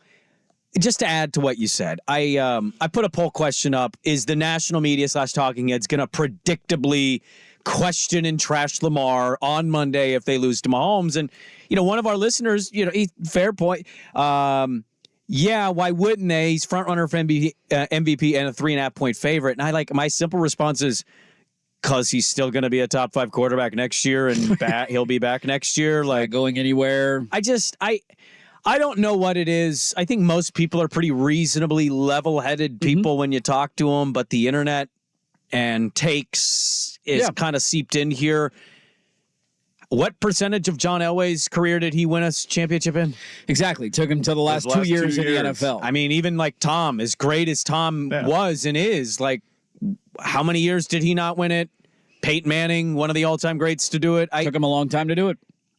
I just think it's an odd position to take of like, I'm going to question that greatness, even though I know he's amazing and going to be amazing next year. Lamar Jackson and the Ravens can definitely lose this weekend. It's football. It's not surprising. The Niners could lose to the Lions. They could. Josh Allen didn't lose a 13-second divisional round game because of Josh Allen. No. Josh Allen dropped a perfect pass 70 yards in pissing wind, and his receiver couldn't catch the ball. It's just ridiculous. I think if you're just being honest with yourself, it's like questioning how good Dame was during his time in Portland. Right. He was the reason they fell short. He can't win in the big moment. And you're like, do you have eyeballs? Are you watching this team? When he had one of the greatest postseason games of all time and they lost because C.J. McCollum stepped out of bounds, that's his fault. It kind of like makes me angry. It pisses me off. It really shouldn't, because I know it's just people contriving arguments because they have to have entertaining television. But it's annoying how many people listen to that crap and also are like, I don't know, man, clutch gene's not there. Like, oh, so him just getting to the league in itself is just not clutch at all. And then like, okay, he missed a game winning. Okay. It's good take. Great take. Thank you for the context. Yeah, I'm sure it was around before then, but at least in our lifetime, it felt like it really exploded with the LeBron stuff. And it is now morphed into this NFL quarterback take where these are NFL quarterbacks and NBA stars are the only people that are judged on how many championships you win. Like everybody would acknowledge that Shohei Ohtani is the best player in baseball right now, right? How many playoff games has Shohei Ohtani won? But we don't care. We don't care, right? Why, like, we don't care at all about baseball. No, nobody cares at all, right? And so it's funny how we pick and choose who it matters for and who it doesn't. And it's okay to acknowledge that some of these all-time great quarterbacks need help because it's a team sport. Like it used to piss people off when you would say it, but like Brady, how many does Brady have as many rings as he has? If Adam Vinatieri's not his kicker. Right. If he doesn't have Ty Law as his Tyler QB in the Bass first is Super his Bowl. kicker. Right. How many maybe it's 3, maybe it's 4, maybe it's 5, I don't know, but let's not act like Adam Vinatieri wasn't a big part of that. And that was my takeaway on Sunday that was hilarious. Like Butker's been really good for Kansas City. That 13-second His game. whole career he's been lights out in big moments. In that 13-second game, he kicked a field goal to tie the game. It was like a 50-something yarder. Right. And if he misses that in cold-ass weather. In a divisional round playoff game. And so but the talking point is Mahomes does it. He's better than Allen. Right. See, he won. Well, it's Mahomes. Did we question? Well, maybe we did because I can tend to forget this stuff because again, it makes me mad. What was the conversation when Mahomes got his ass whooped in the Super Bowl? He will never be better than Tom Brady because he can't beat Tom Brady. But like my takeaway watching it was like, oh yeah, his offensive line doesn't exist because of injuries. Yeah. Of course, he can't win the game. Yeah. I was watching a lot of stuff yesterday, just trying to see what was out there, what folks were saying about games, and seeing like Brock Purdy takes were all over the place. He's either an MVP or he's the worst quarterback in the NFL. That was the Ryan Clark take for me. That I was kind of like, wait. So you were pretending or lying that Brock Purdy He said it was the hardest thing he had to do all year was to say he was an MVP. And it's like... But you have to say it. You could just say, I don't think he's an MVP. He's good for the system, but he's a system guy thriving with talent. Like, why can't you just say that? Right. And nobody is arguing that talent-wise, he is on the same level as Josh Allen or Mahomes. This year was unique because you didn't have... Like, Lamar's going to win the MVP. Compare Lamar's numbers this year to the year that he won the MVP. Right. They're not even close. No. His numbers that year blow out what he did this year. It was a unique year for that. Allen threw a lot of picks. Mahomes wasn't as good as he usually is. Burrow got hurt. Lamar's going to win it. Like, it was one of those unique years where you're like, I don't really know who the MVP is, and you're kind of trying to find that answer. Nobody ever argued he's on talent level the same as Mahomes and Allen. But it's frustrating, but there you go. Korean calls will make everybody happy. I can't even tell you how many teams are truly happy with that position in the sport. Right, exactly. It's really not that many. It might be less than 8. Not a lot. That like truly push comes to shove, they know they have their guy. That's it might be less than 8. That's our dude. And we're sitting here going, well, he lost another playoff game. I don't know about that guy. Guy's a bum. Can't win the big one. I think if he's healthy, he's going to be in the playoffs next year too. So maybe he'll win it that year. Remember when Eli Manning couldn't win the big one? It wasn't a good leader, and then he beat Tom Brady twice in Super Bowls. It's funny how things can change. We got a lot to get to in the final hour of the show. An NBA trade went down. We got the mail sack coming up at 8:15. Get your fake sponsors in. Would you do this and a little peekaboo for what's to come next summer? We got a lot to get to. Don't go anywhere. Dirt Sprague on 1080 The Fan. Texting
This is Dirt and Sprague. Ours is a new love, but it burns very brightly, and it gets hot and sweaty and stanky. There's some stank on that love. With Andy Dirt Johnson. You think you're going to find somebody that's going to be like psyched to go to Applebee's with you every Friday night and hear the same football stories about how you rocked in high school? I did rock in high school football. You want to check tape? And Brendan Sprague. You know about the cup sizes and all? We have different cups. Yeah, I know about the cup. You got the A, the C, the D. That's the biggest. I know the D is the biggest. I based my whole life on knowing that the D is the biggest. Dirt and Sprague on 1080 The Fan. Hey, let's do this final hour. Dirt and Sprague here on Portland Sports Leader 1080 The Fan, 99.5 HD2, the Odyssey app, live on YouTube as we are every morning. Thanks everybody for watching. Comment section is going as always. We see and we love you. Mail sack coming up in a few minutes. Well, could you do this? I'm going to ask that question. Let's get to the association, though, right out of the gate this morning. The association. The trade rumors are swirling. Yes, and more misery. Yeah, there was already a trade this morning and went down. The point guard market is interesting. Terry Rozier, Scary Terry from the Charlotte Hornets. He has been sent to Miami for upgrade. Kyle Lowry and a 2027 first-round draft pick. Take your big ass out of here and go to Charlotte. Sounds Kyle like the Hornets Lowry. aren't going to look to buy him out quite yet. They're going to see if they can trade Kyle Lowry. Yeah. Why not? Does he still have he still has a big contract, doesn't he? I think he's got a year left on his deal. Okay. It's if you get a 2 second-round picks from a team, why not get more assets? You suck. You're terrible. Oh, yeah. I mean, I get that. Try and get something for him. Yeah. He's making $30 million this year. How many has he got? 1 or 2 years left? I believe this is it. It says 23-24 is the last year of his deal. So he's an unrestricted free agent after this season. So it's a $30 million expiring contract. So I guess that's not terrible. Well, a team like the Lakers, if they're striking, they have all these big grandiose plans. Things they We're want to going to do. get Donovan Mitchell.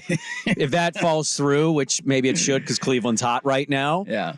Maybe Kyle Lowry for them feels like something that helps whatever's ailing the Lakers. Well, RIP any chance of a Miami Heat Portland Trailblazers trade. Would have been funny to get part of the Dame package for Malcolm Brogdon, but that will not be the case. They get Scary Terry. Well, I don't think the Miami Heat and Blazers will be doing business in the next year or two. I don't think so either. Maybe until there's management changes on either side, and I wonder who that's more likely to happen for. I did see the Levitard show retweeted something that was they have their court painted, I guess, their keys painted with like culture. Oh, Heat culture. Culture, work ethic, blah, blah. And then somebody put in there the scariness of Terryness or something like that to add to the Heat culture. It's like, not bad. Well, you know that somehow this is gonna be the move that they beat this great Boston team. They beat Joel Embiid. They stopped Giannis and Dame. Like, no matter what you think about him, somehow that's what's going to happen. It's Scary Terry, Jimmy Butler, and one of the best coaches in the NBA. So that went down this morning, and that is now going to kind of kick everything else into high gear, I would imagine, because the point guard market is unique, and the Portland Trailblazers have one of those guys, and Malcolm Brogdon. And according to random sources on social media, they are saying that the Knicks and the Blazers are in advanced talks on a deal that would send Malcolm Brogdon to the New York Knicks. It's not just this has kind of been floated out and talked about in NBA media circles that this is kind of the move that's been looming. I'm hoping you get a first out of that and, one of the role guys that the Knicks don't care about. Do they have anything else that we want? Is there anything attractive on the Knicks roster? You want Quentin Grimes? Is he a guard? He is a shooting guard. He is 6'5". No, I don't want him. He's 23. Can we get a wing? Can we get a 6'10" guy? Do they got anybody 6'10" on their roster? They actually... I don't want to do the young guy with potential thing again. Like, how many times are we going to kick the tires on a young guard who has potential? You want a 6'10" Jericho Sims? Let's do it. 25 years old. The Jericho Sims and a first-round pick. $1.9 million There's per your year. deal right there. We just made business, New York. First-round pick. You can protect it all you want and give me a 6'10" guy. We'll call it a deal. I can't wait. I'm sure this move to trade Brogdon's going to make them even more watchable. I'm trying to look up Quentin Grimes is averaging 7 points on the year, plays 19 minutes a game. Put him in Portland. See what do you think he averages then? See what he does then. This is going to be a move like... We're not going to take on Evan Fournier, are we? I mean... Please don't let Is he even healthy this year? I've actually forgotten Evan Fournier is a thing. I thought that was such a stupid move to sign him, and everybody's like, oh, the Knicks got Fournier. Didn't work out well, did it? He is making, let me pull up Evan Fournier's contract as we Google NBA contracts. I think he's still on that $70 million deal. He is.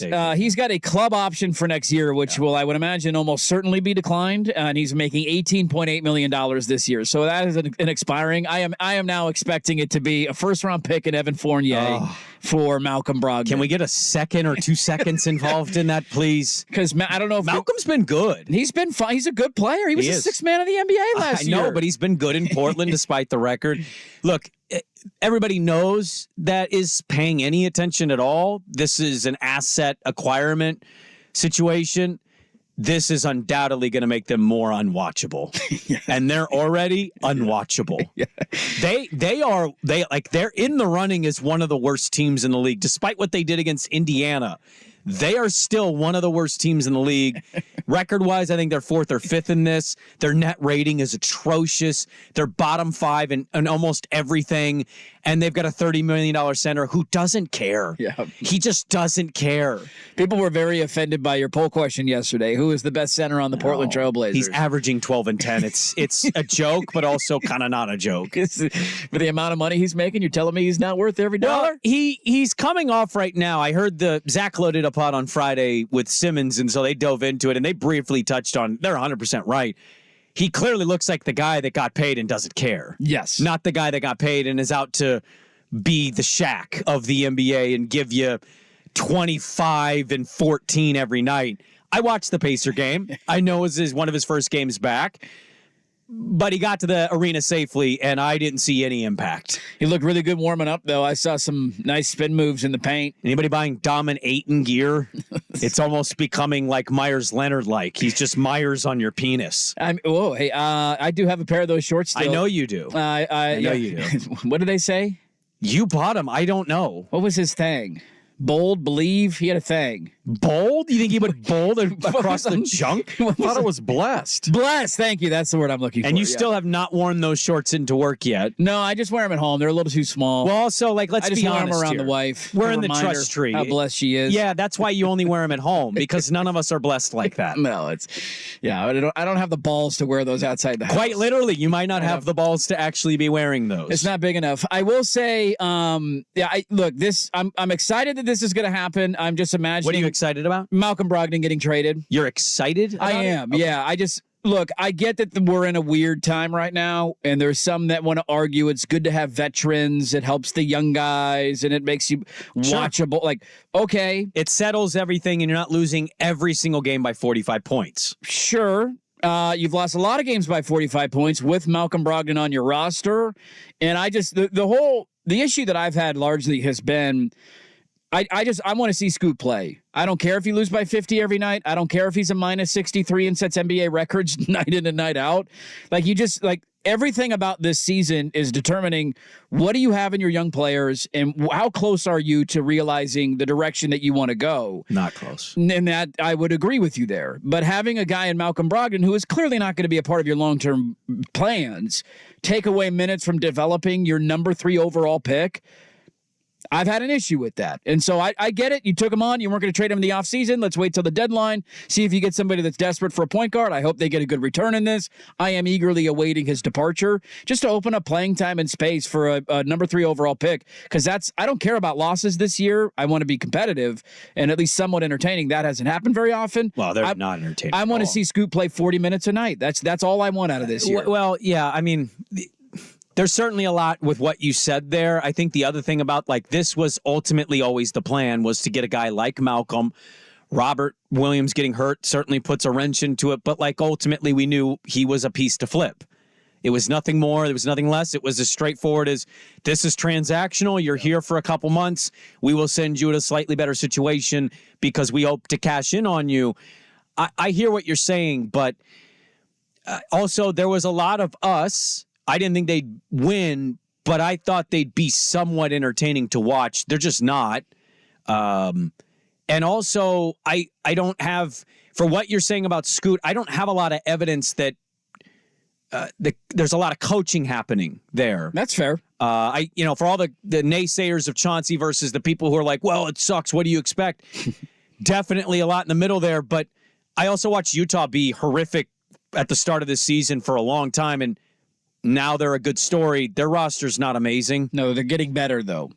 A young team that's improving as the year goes on. Yeah, I see coaching happening. I see moves that Walker Kessler and what his role is with that team now. Like, I don't see any evidence. So, like, what you're saying, okay, does that mean it's going to put Scoot in a good spot, though? I don't know. I don't know if coaching is I agree with you on the coaching take. I just tend to be of the belief whether you're getting coached or not, you learn by experience. I just worry that making mistakes and going through things like that's going to help you develop. Me and Danny talked about this before the season. One of the things was, are you going to see where it's going? And I can certainly see pieces, but to like fully say, I know where it's going, I don't. And the one thing we've always been against is you don't want to become trust the process Sixers. Okay, well, they're not going to be that.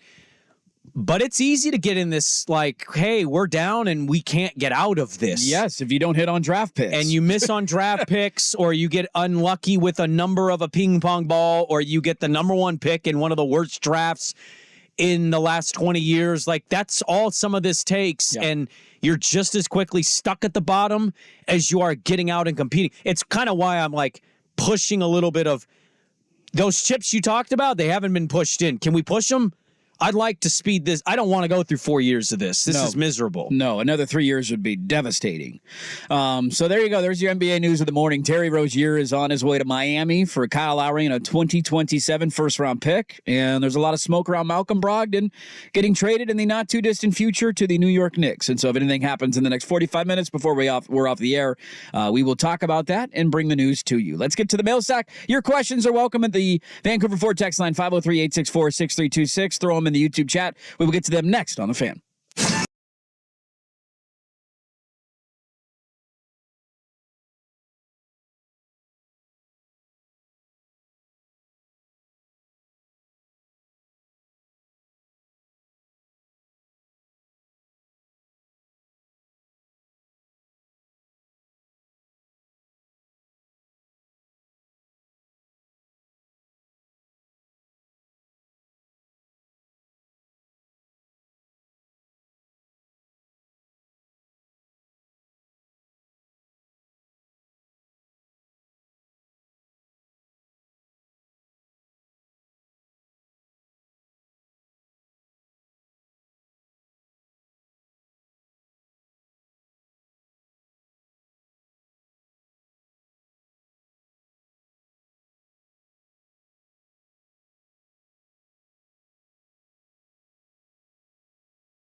This is Dirt and Sprague on 1080 The Fan. All right, welcome back in. Let's sack it up. This sack might go a little long. Quick question for you. I got a mail sack for you. Yeah, what do you got? Who has been worse for the NFL games from a viewing experience, Taylor Swift or Tony Romo? Tony Romo. Okay. It's not even close. I tend to agree. They showed Taylor Swift, and I just roll my eyes. I don't really care about Taylor Swift, but it's in between plays. Like, I don't care what you're showing in between plays. It just doesn't bother me. Yeah, I'm not a Swiftie by any stretch, but it's just such a quick check that I just don't know why it's. Yes. Why is it a thing for people? As long as you don't play Taylor Swift songs coming in and out of breaks, I'm fine. She's got some jams. You don't want to shake it off? Shake it off. Shake it off. Shake it off. Shake it off. No. Shake it off. No? Okay. I don't know any other songs at the top of my head right now. That's all I got. I remember her early country days. I used to listen to Taylor Swift back in the day. She started in her country roots. Yeah. Tim McGraw. I mean, she had some good songs back in the day. Blue suede shoes. That's right. That's right. The good old days. All right, let's sack it up, shall we, boys? Let's see what we got here today. Mail sack question. Did you boys coordinate the whiteout look, or is that your cycles lining up? I think it's cycles lining up. But you're wearing a gray, actually. This is, a little more gray. White. Yeah. I think it's the lighting makes it look white. It looks white. I can understand how it looks white. That's more of a gray hue on the sweatshirt, and your hat is absolutely gray. Hat is gray. Definitely gray. We do cycle, though. This is a real thing. We do wear the same colors. We do, yeah, it happens. Similar colors, similar shirts, the hats, no hats. Like, yes, that's a real thing. I don't know how. I don't know why. It just happens. Mail sack question. Power rank the following restaurants: Applebee's, Red Robin, Olive Garden, Red Lobster, or Outback. Okay, you gave me 6. It's a lot of options. Which one would I buy the $200 Applebee's subscription to? All of those 6? The date night thing? Yeah. Olive Garden. This might go. If I had to pick one to go to of those, I would go to Olive Garden. No bloomin' onion and steak and baked potato. No Aussie feel that. Dude, unlimited breadsticks and salad bowls. I'll eat that all day. You're going there with a little bit of a. You had an accent going with that, and you got right out of it. That was interesting. I think I'd go Red Robin. Yum. Most consistent. I'm going Outback. And probably best bang for your buck at Red. I like Outback. They got underrated pasta. Steak is okay. They do pasta there? Yeah, they've got some mashed taters that are good, and I love a bloomin' onion. I love to just pick off that onion in little pieces. Who doesn't love a good bloomin' onion? Mail sack question. If you could replace the Moda Center and the Blazers with any current NFL team and their current stadium, what team would it be? I can't get like Patrick Mahomes at the Lions Stadium. You cannot. You got to choose one or the other. Because a dome would be really cool because you would have the ability to have Final Fours and Super Bowls and well, I just want a dome. I don't big time sporting events could come. But to your point, Kansas City would be the living in choice. the moment, or are we thinking in the long moment term? And right now, because if we're in the moment, team and stadium, bring the Lions in Ford Field. Yeah, but I feel like they're going to blow Ford Field up soon, aren't they not? That's new. Why would they do that? Ford Field is definitely not new. It is. I think you would be surprised at how old Ford Field is. You're going to tell me it's like 05, and I'm still going to respond. That's new. We need to stop allowing these billionaire socialist pigs. 2002. It's been open for 20 years. Does it look awful? It looks fine to me. That owner is going to ask for a new stadium within the next 10 years. Mark my words. That's ridiculous. You're not wrong, but it's going to happen. I think the Panthers owners already they created that thing in like the late 90s. If I was the Panthers fan, I would say, good, get out of here. You're awful anyway. Because I would think you could renovate a big dome like that on the inside fairly easily. Aren't you thinking after that missed kick of adding a retractable roof in Buffalo? Is that kick doing that in non-wind conditions? I don't know. I think the pressure of Buffalo's part of it, but it would help to not have wind for sure. But I think right now, like in the moment, yeah. So you're bypassing the chance to have Mahomes for the next 12 years, Lamar Jackson for the next 10, Josh Allen. Doubt that. You're just Kyle Shanahan. You're bypassing all of that. I'm more on his thing of bring me some Final Fours and a Super Bowl. You're not going to get a National Super Bowl in game. Portland with an outdoor stadium. Are you going to the Super Bowl as media? Because you can't afford a ticket. I don't want to be mean to you. I looked up Niner tickets out of trying to do a random trip with my wife. To sit at the top of that stadium is like $2,000 for this weekend's for game. One ticket. Well, if my new team ever gets to a Super Bowl, how does anybody afford these the wallet to do that? How does anybody afford these games? I haven't answered this question. I haven't either. I think I would go. I want Mahomes. You want Mahomes? I want Mahomes. Arrowhead? Yes. Arrowhead and Mahomes? Are you kidding me? Every year I feel like I have a chance to win the title. Every year because of that guy. This is a really hard question. How are you choosing anything else? And he loves the city he plays in. He does. He definitely does. He's going to have a par 3 course in West Lynn in this scenario. Yeah, that's true. Yeah. An uphill par 3. Let's go. Is he opening like a chain restaurants, the Mahomes chain? And then much like the Preserve at Bandon, where you have to you have to putt off the 18th tee at Bandon Preserve, the par 3 course. Yes. I get to have a downhill putt par 3 hole at Mahomes' backyard. You're hanging out with Mahomes now? But we're calling it Ayton Cliff because Ayton couldn't go down that, not safely. Hey-oh.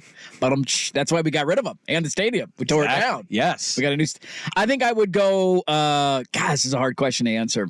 Would you give up the Blazers right now and the Moda for just any NFL team? The Panthers, the Cardinals, anything.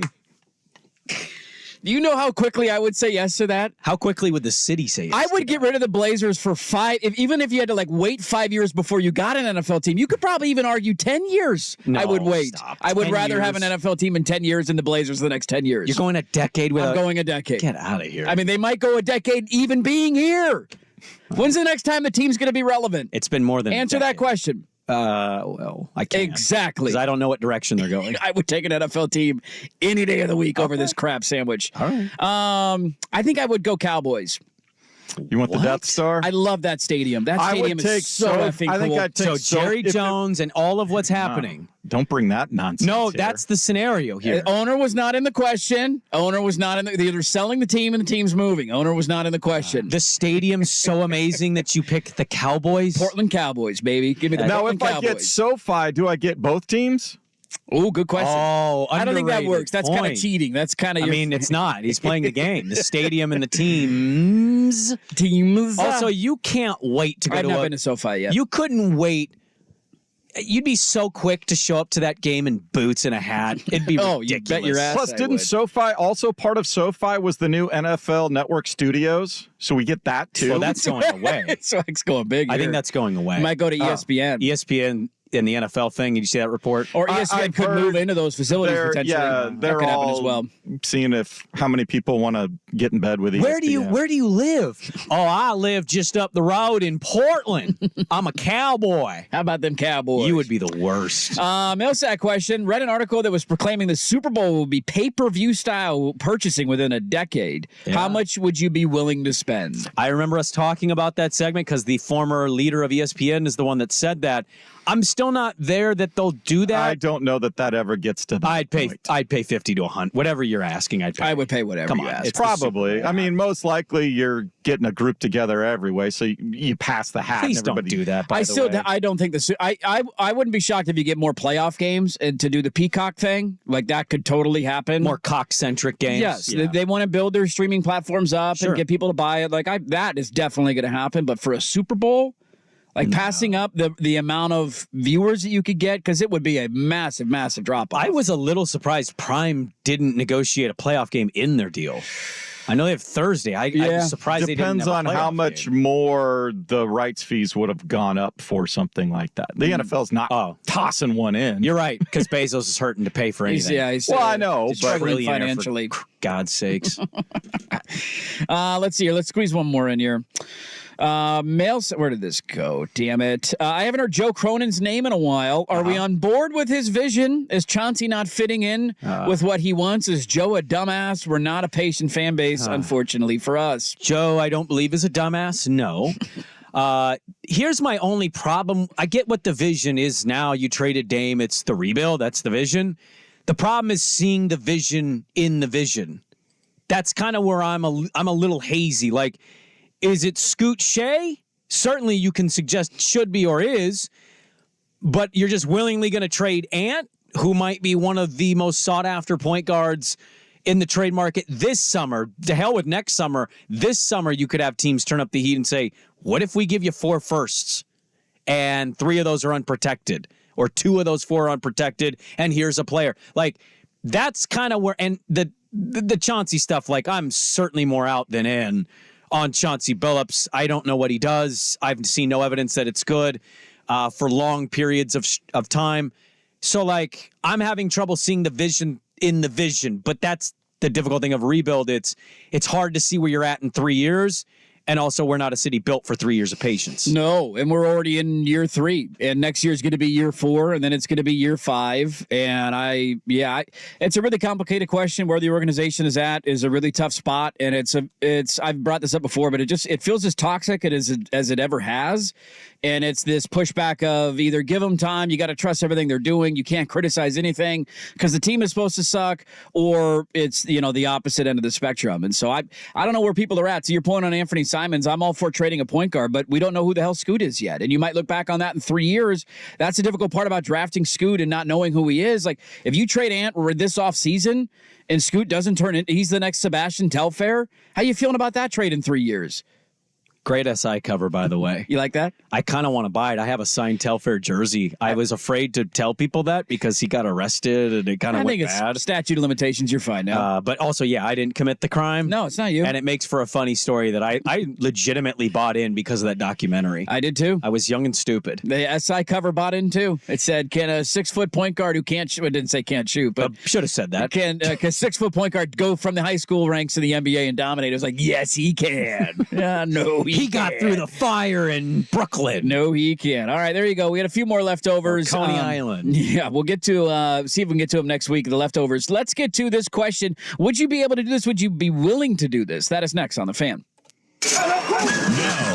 Now, from the Spirit Mountain Casino Sports Desk, a Sports Center update on 1080 The Fan. Brought to you by A&E Plumbing, Heating, and Air, serving Portland, Southwest Washington, and the Gorge. Online at aneheatingandcooling.com. It's hard to stop the train. First on The Fan, nobody could stop Joel Embiid Monday night, setting a 76ers franchise record with 70 points. They beat Victor Wembanyama and the Spurs 133-123. In Minnesota, Karl Anthony Towns had a career-high 62 points, but he couldn't lead his Timberwolves past the cellar-dwelling Hornets. They lose 128-125. So tonight, the Thunder can pull into a tie with the win over the Trailblazers in the Western Conference. Portland on the road for a 5 o'clock tip against the Thunder. You can see it on Root Sports Northwest. Blazers 14.5-point underdogs. Multiple reports indicate the Miami Heat have agreed to acquire point guard Terry Rozier from the Hornets in exchange for Kyle Lowry and a 2027 first-round pick.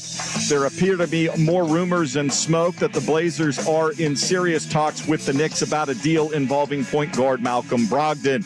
More sports scores and stories in 30 minutes. Jason Swigart from the Spirit Mountain Casino Sports Desk. Get the Spirit Mountain Casino Sportsbook powered by BetMGM for all the pro football postseason action. Visit spiritmountain.com. The inside story on the Blazers, Ducks, and Beavers.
This is Dirt and Sprague on 1080 The Fan.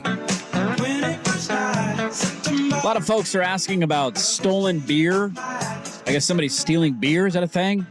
Yeah, I caught this yesterday in the club, and Sukanik and Ropp were debating who the most likely culprit of stealing beer there is. And their conclusion was it has to be somebody at the Fan because we have the most personnel. That's true. And their debate was it Jordan Schultze, or underrated, under the radar pick for them was Swigard. The man who doesn't drink beer anymore? Yeah. Stealing Way beer? to pay attention, boys. Where's the beer? I don't even know where the beer is. Do we have beer in the building? I know that there's like a kegerator that I'd never seen anybody actually pour beer out of. Yeah, I want to be very honest. I got in the car, and so like it was I turned the car on, and I caught the conversation. Could it be Swigard? And I don't know what beer it was, if it was beer or an alcohol, but it was definitely one of the two. And their debate was Schultze, who was trying to be like, yeah, who would do that? I would never. I don't drink beer from a can. And Sukanik was like, that's a very guilty thing to say. I don't drink beer from a can? Is that a thing? People have that stance? His stance was he drinks beer from just a tap. Wow. Schultze. I mean, is he hoity-toity? Schultze's, I mean, there's all kinds of things with Schultze, That's right? an interesting angle. I know. And then Ropp was like, Swigard. Yeah, Swag doesn't drink beer so anymore. it was either a Schultze or Swigard. Your name was brought up very quickly, but also it was also dismissed rather quickly. Okay, I appreciate that. I didn't steal the beer. I don't really drink beer anymore. No. Either. I mean, I'm not like you. I'm not like I will never drink beer, but I drank one yesterday and I regretted it like halfway through. Yeah, I went, why did I do this? I got to be in the right the mood. last time I purchased beer for myself. I just don't feel, I physically don't feel good when I do it. Yeah, I got to be out. It's like in the middle of a golf round, somebody like cart girl comes by like, hey, you want a beer? Like, sure, I'll grab a beer. Something like that where that's pretty much all there is, or somebody hands you one or whatever. I like that feeling. You're on a course, it's you and three of your boys, but like I also get to the place where I get it and I'm excited, and as soon as I open, I regret it because it doesn't make me feel good at all. Yeah, there's something to that. The older I've gotten, the less beer I've drank. It just doesn't cooperate with my system like it used to maybe 10 years ago or 5 years ago. So I have not stolen the beer, but I get people kept asking that. So I wanted to address that. Nobody on this show has stolen any beer. Very interesting that you, of all people, theft. Yeah, that's an interesting angle there. You get thrown into the theft, not the 88 other fill-in people that we have. Yeah, no kidding. I didn't even know that we have beer here, but that's we have a 24-year-old former football player who makes no money here. Yeah, you think somebody Do you in the think building he's stealing not? beer? If anybody's going to steal beer here, he's got to be lead suspect. I mean, Ordner's got to be near the top of the list. I'm not saying he did it. Near the top of the list. But he's got to be in the running of this conversation. He stayed the night here, for God's sakes. Yeah, dude, that guy's... Yeah, that's a good point. Very, very, very astute point. Yeah. Well, at that point, you're kind of entitled to a beer, in my opinion. Yes, if you're sleeping overnight for a nice storm, yeah, drink all you want, man. We should give these beers to people if we got them all backed up. Could you do this, and would you want to do this? There is a company who, ironically, I don't know if ironically is even the right word. It is a yogurt company. There's a yogurt company. Siggy's, S-I-G-G-I. Not familiar. Is this like breakfast healthy yogurt, or are we talking like frozen yogurt? Greek yogurt? It says it makes Icelandic-style yogurt. What does that mean? I don't know. This company is offering to certain individuals who are chosen a $10,000 grand prize. And all you have to do is take the box that they ship you and lock your phone in it for a month. How much? $10,000. Can anybody enter this? Anybody can enter and this. Everybody can do it? They are choosing, I think, 15. Let me see how many people are going to choose. So, yeah, and here's what you would win. $10,000 prize. Okay. You are also going to receive a smartphone lockbox. So they send you a lockbox so you cannot open it or be like, I wasn't on my phone. Like, it's locked and they can sense if it's open. Okay. A good old-fashioned flip phone with a SIM card, like a paid SIM card. Oh, so I can have a communication If you need to make a phone call, you can make a phone call. 1 month prepaid SIM card, as I said, and then they're also sending you 3 months worth of Siggy's yogurt. As this is a yogurt company. How much? 3 months worth of yogurt. Can we cut that down to like 2 weeks? Like yogurt goes bad. Anybody can enter in all 50 states. You have to be 18 years old to do it, and they're going to announce the winners on February 15th. And I'm trying to see how many people. They're not choosing a lot of folks. It was like 10 to 15 people. It's like a lot. You enter to have a chance to do this. I want to do this on a daily basis now with no money involved. Without a $10,000 grand prize coming your way. They're basically saying they want this to become a dry January for technology. That should be a dry year. Right. And so people do that to start the year of like, let's stay away from alcohol, let's live healthier. And then it usually crumbles at some point during the month. Their thought is this is a digital detox for a month, not touching your phone, not using your smartphone. I feel like America in general would be a healthier year if we took the whole year off without the phones. Yeah. Personally. I do too. This would be an easy win for me. $10,000. If you told me Siggy's will do anybody that wants to actually do it and they'll pay, I would go right now to the website. I mean, I'll enter anyway. I think I might do. This would be easy for me. Especially with the kid coming. I don't need to be looking anything up. I'm not watching. Like, I'm checked out of the world. I could as long as I have the ability to communicate. I would just call say, your folks, check in on them. Yeah. Call me on the number I get or email me. I don't have a cell phone. I'm not posting anything. I will not text back with you. I can still play Wordle on my laptop. You can? This would be easy. Yeah? You think so? I think so, too. 10 G's. Do you have to report that? Yeah, that would be income. What bite of that? Is it? I mean, it's a prize. Sounds like a gift. It's a major award. It's like a gift. No, it's a prize. So cool. So Can it be in a cash envelope? Can we get a payment there? What do I really win there? Like $7,500? Yeah, give or take. Something like that. That's still easy to do for 1 month. Somebody is saying the reason they thought it might be Swigard stealing the beer is because he has the most job security and no fear of being fired. I mean, there is something to that. By the way, we have not a lot of people. We got some people that are not happy with would you trade the Blazer franchise for literally any NFL? People are upset about that? One person said, find God. Find God. Another person said everyone voting yes on this lives in Clackamas or Vancouver, so they actually nailed you down.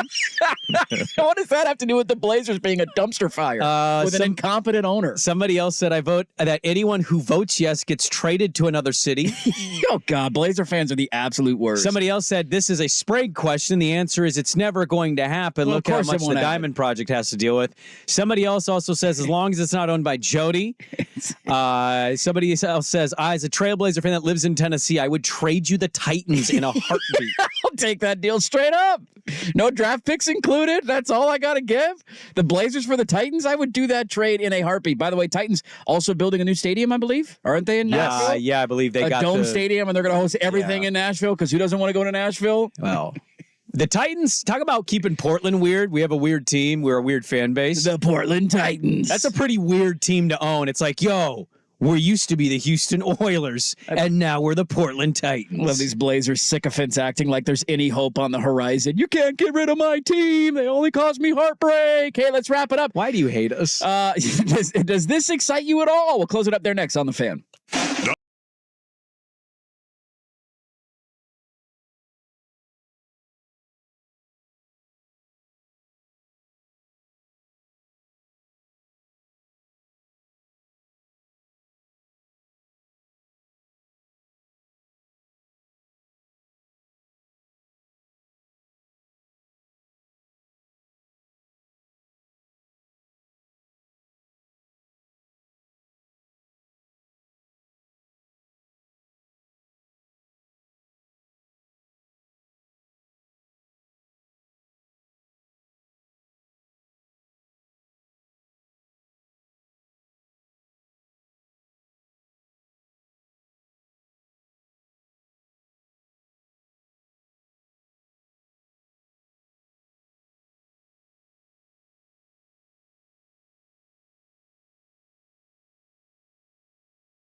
Well, it's a marvelous night for a moon dance with the stars up above in your eyes. This is Dirt and Sprague on 1080 The Fan. Good text to the Vancouver Ford text line. I'm already an Oregon State alum and a lifelong Mariner fan. Sorry, Blazers. If someone's getting voted off the island, it's you. We'll see you later. I love all these Blazer fans clutching their pearls upset. How dare we? One of them said, people would rather stand in the pouring rain in November than sit in a cozy seat and watch that dude put his head through a toilet seat at halftime. What a sick world. Yeah, I would much rather do that. I want a dome. Sure, you give me a dome. Please dome I would want a dome on our hypothetical NFL stadium that is never going to happen, but it's not even close. Hey, we are inviting you. We are 1080 The Fan. That's who we are. That's our station. We are inviting you to play in the first annual Fan Winter Golf Classic at X Golf Tualatin and X Golf Vancouver, Tuesday, February 27th. You can sign up your threesome now. You can choose from either the 12 noon round or the 4 p.m. round at either X Golf location. Danny and Dusty will broadcast live from X Golf Vancouver, and Isaac and Suk will be live from X Golf Tualatin. The winning threesome will win a free foursome at this summer's 10th annual Fan Golf Classic. The last place threesome will receive a golf lesson for free at X Golf. Go to 1080thefan.com for more details and to sign up your threesome. Now, boom goes a dynamite. Who's your dream threesome? Go. Oh, boy. I can choose anybody I want, or anybody you want. Dream threesome. Who is it? Tiger and Rory. Simple. You're having sex with Tiger and Rory? If we're talking golf, yeah. Oh. I'm kind of curious what they got going on, too, huh? I wasn't. What did all those porn stars see? No good?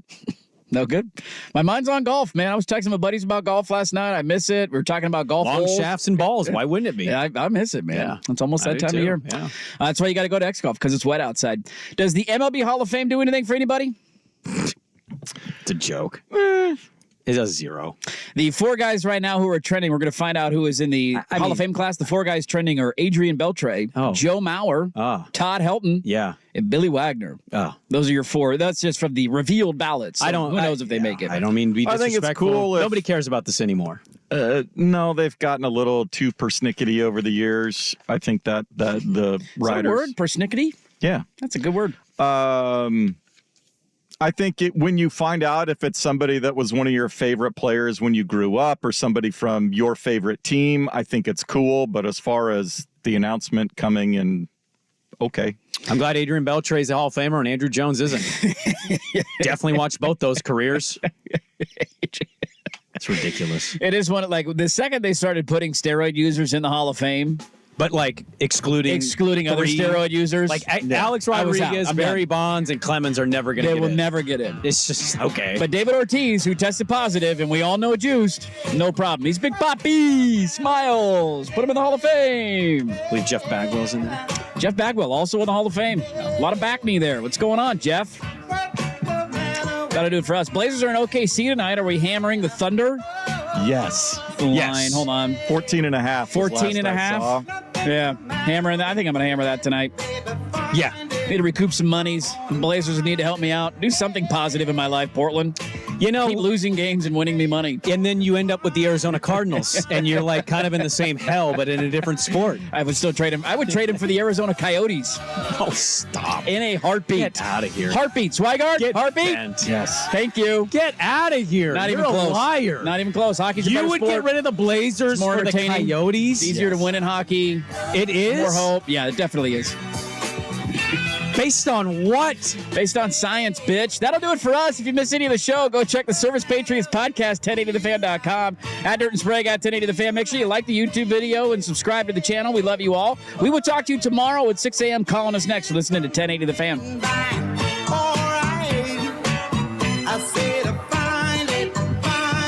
I'm PJ Glasser with BetQL. The Ravens host the Chiefs on Sunday.